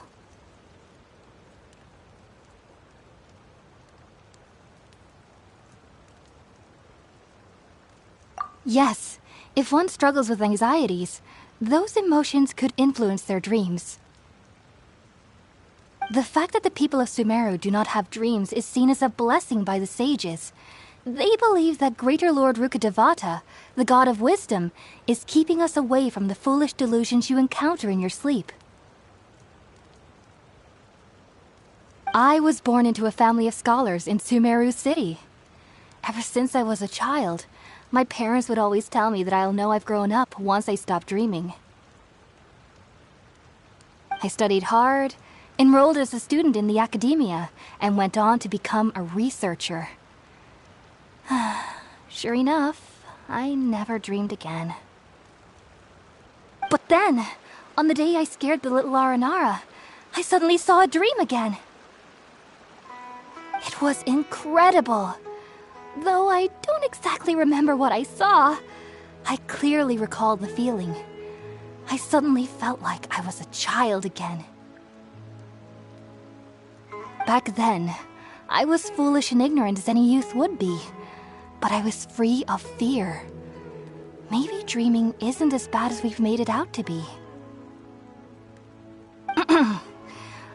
Just be sure not to speak of this if you travel to Sumeru City. They'll look at you as if you've lost your mind.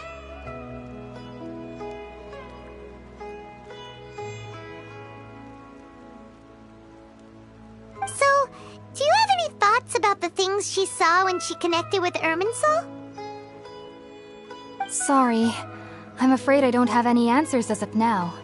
All I can say is that what you saw is a memory contained within Irminsul itself.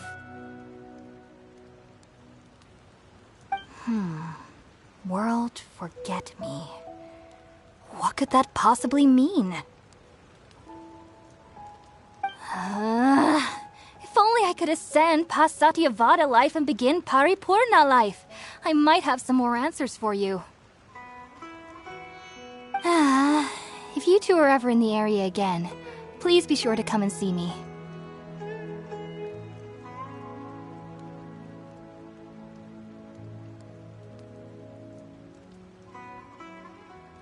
There's no need to be thanking me. You two are my saviors.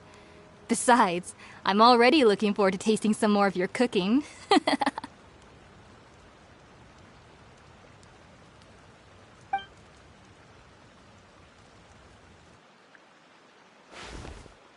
that we know Hypatia is alright and had the chance to ask her some questions, Paimon thinks it's about time to head back to Gandharvaville.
Think about it, Tainari. Refusing to join is tantamount to burying your head in the sand.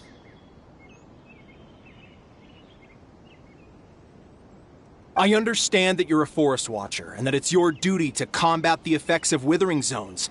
But isn't it evident that such work is not a lasting solution to the problem?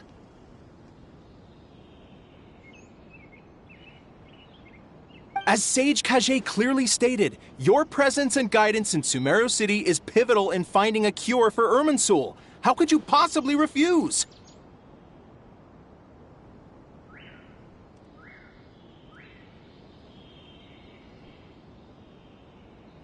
Keep your emotions in check, Ghulam. Let's at least listen to Tainari's reason for declining. We're here to invite him to the Academia, not to cause a scene.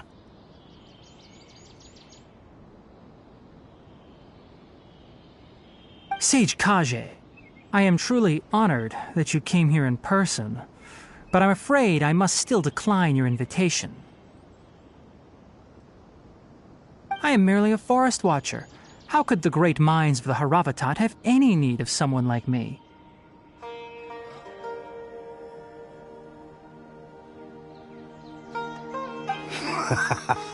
Well, it turns out that your refusal letter had some implications on your master's reputation. He is a renowned sage of the Immorta, after all. So now I've come here in his stead.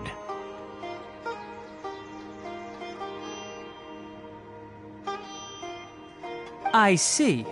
Huh. And I figured that given his temper, he would come here and berate me personally.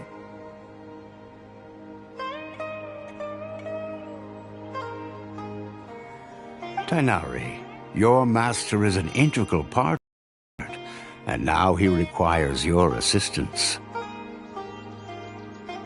And what exactly does my master need of me, Sage Kage?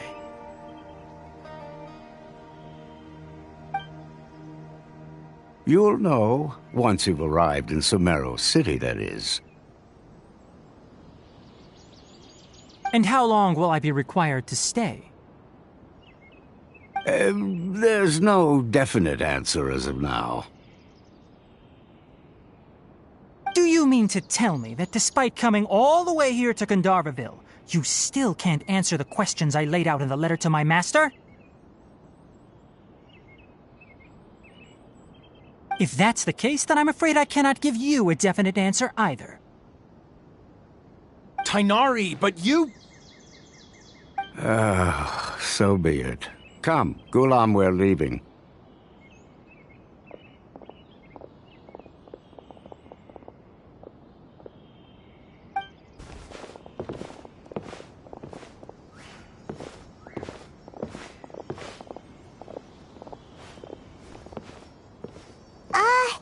Tighnari, what was that all about? It's nothing. Some people from the academia wanted me to go to Sumeru City to assist them with a project, but I had to refuse on account of all my responsibilities here. But all that can wait. How did things go with Hypatia?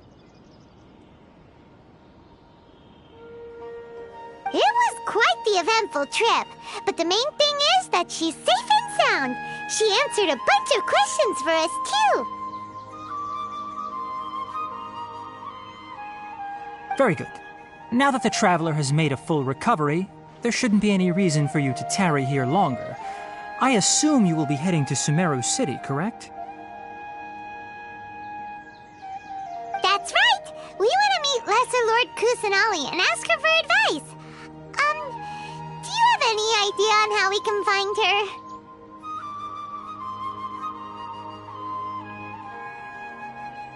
Sorry. I'm afraid I don't have any advice for you there. Well, do you at least know anyone we can try asking in Sumeru City? Let me think. My trips to Sumeru City have been fairly short, and most of my acquaintances are researchers.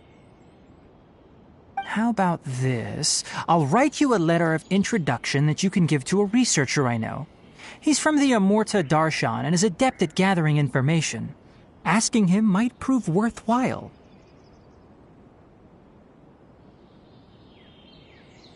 Also, when you enter Sumeru City, you'll probably end up receiving something like this item here. I'm not sure if it will ever come in handy for you, but maybe you can give it a try. Oh? What is it? It's called an Akasha Terminal. It's a tool produced by the Academia that utilizes the legacy of Greater Lord Rukkhadevata. Some say that this very item is the basis of Sumeru's reputation as the City of Wisdom. Needless to say, this device and its usage fall under the Academia's expertise, so I'll leave it to them to show you how to use it. Great! Next up, Sumeru City! But wait, before that...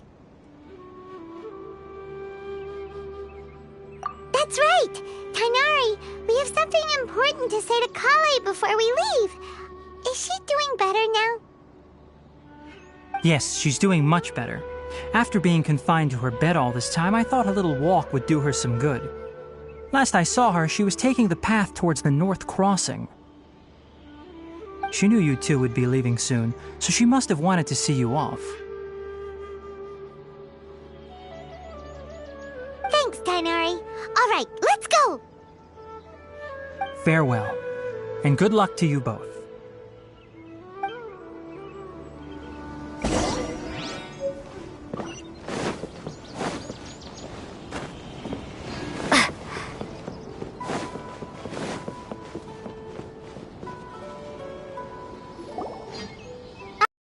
I've been waiting for you two.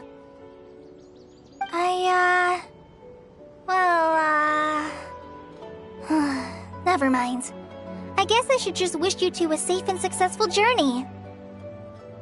Thanks for waiting here just to see us off, Kale. We're headed to Sumeru City.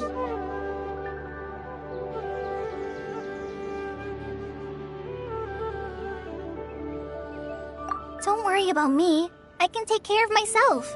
My condition won't be getting in the way of my duties. I want to be a forest ranger after all. It's up to me and the others to protect the rainforest here. And, I'm sorry. I should have told you both about my condition when we first met. I just wanted you two to treat me as a normal friend, not some girl that needs your sympathy. But I guess now I understand that the most important thing is for friends to be genuine with one another. There's no need to apologize, Kale. We should be thanking you for trusting us enough to be your friends and sharing your past with us. We're probably still gonna worry about your condition, but that's because we're friends and we care about you. Thank you. That means a lot. Before you leave, I have something for you. Oh? What is it? It's my recipe for pita pockets. I told you that I'd give you a copy, remember? My handwriting is a little, messy, so please don't laugh. Yay! Thanks, Kale. Now we can eat those scrumptious little pitas whenever and wherever we like. I hope that whenever you eat them, you'll both remember your time here in Gandharvaville. Well then, I, trainee Forest Ranger Kale, bid you both farewell. Please visit Gandharvaville again. The Rangers will always be ready to assist you here.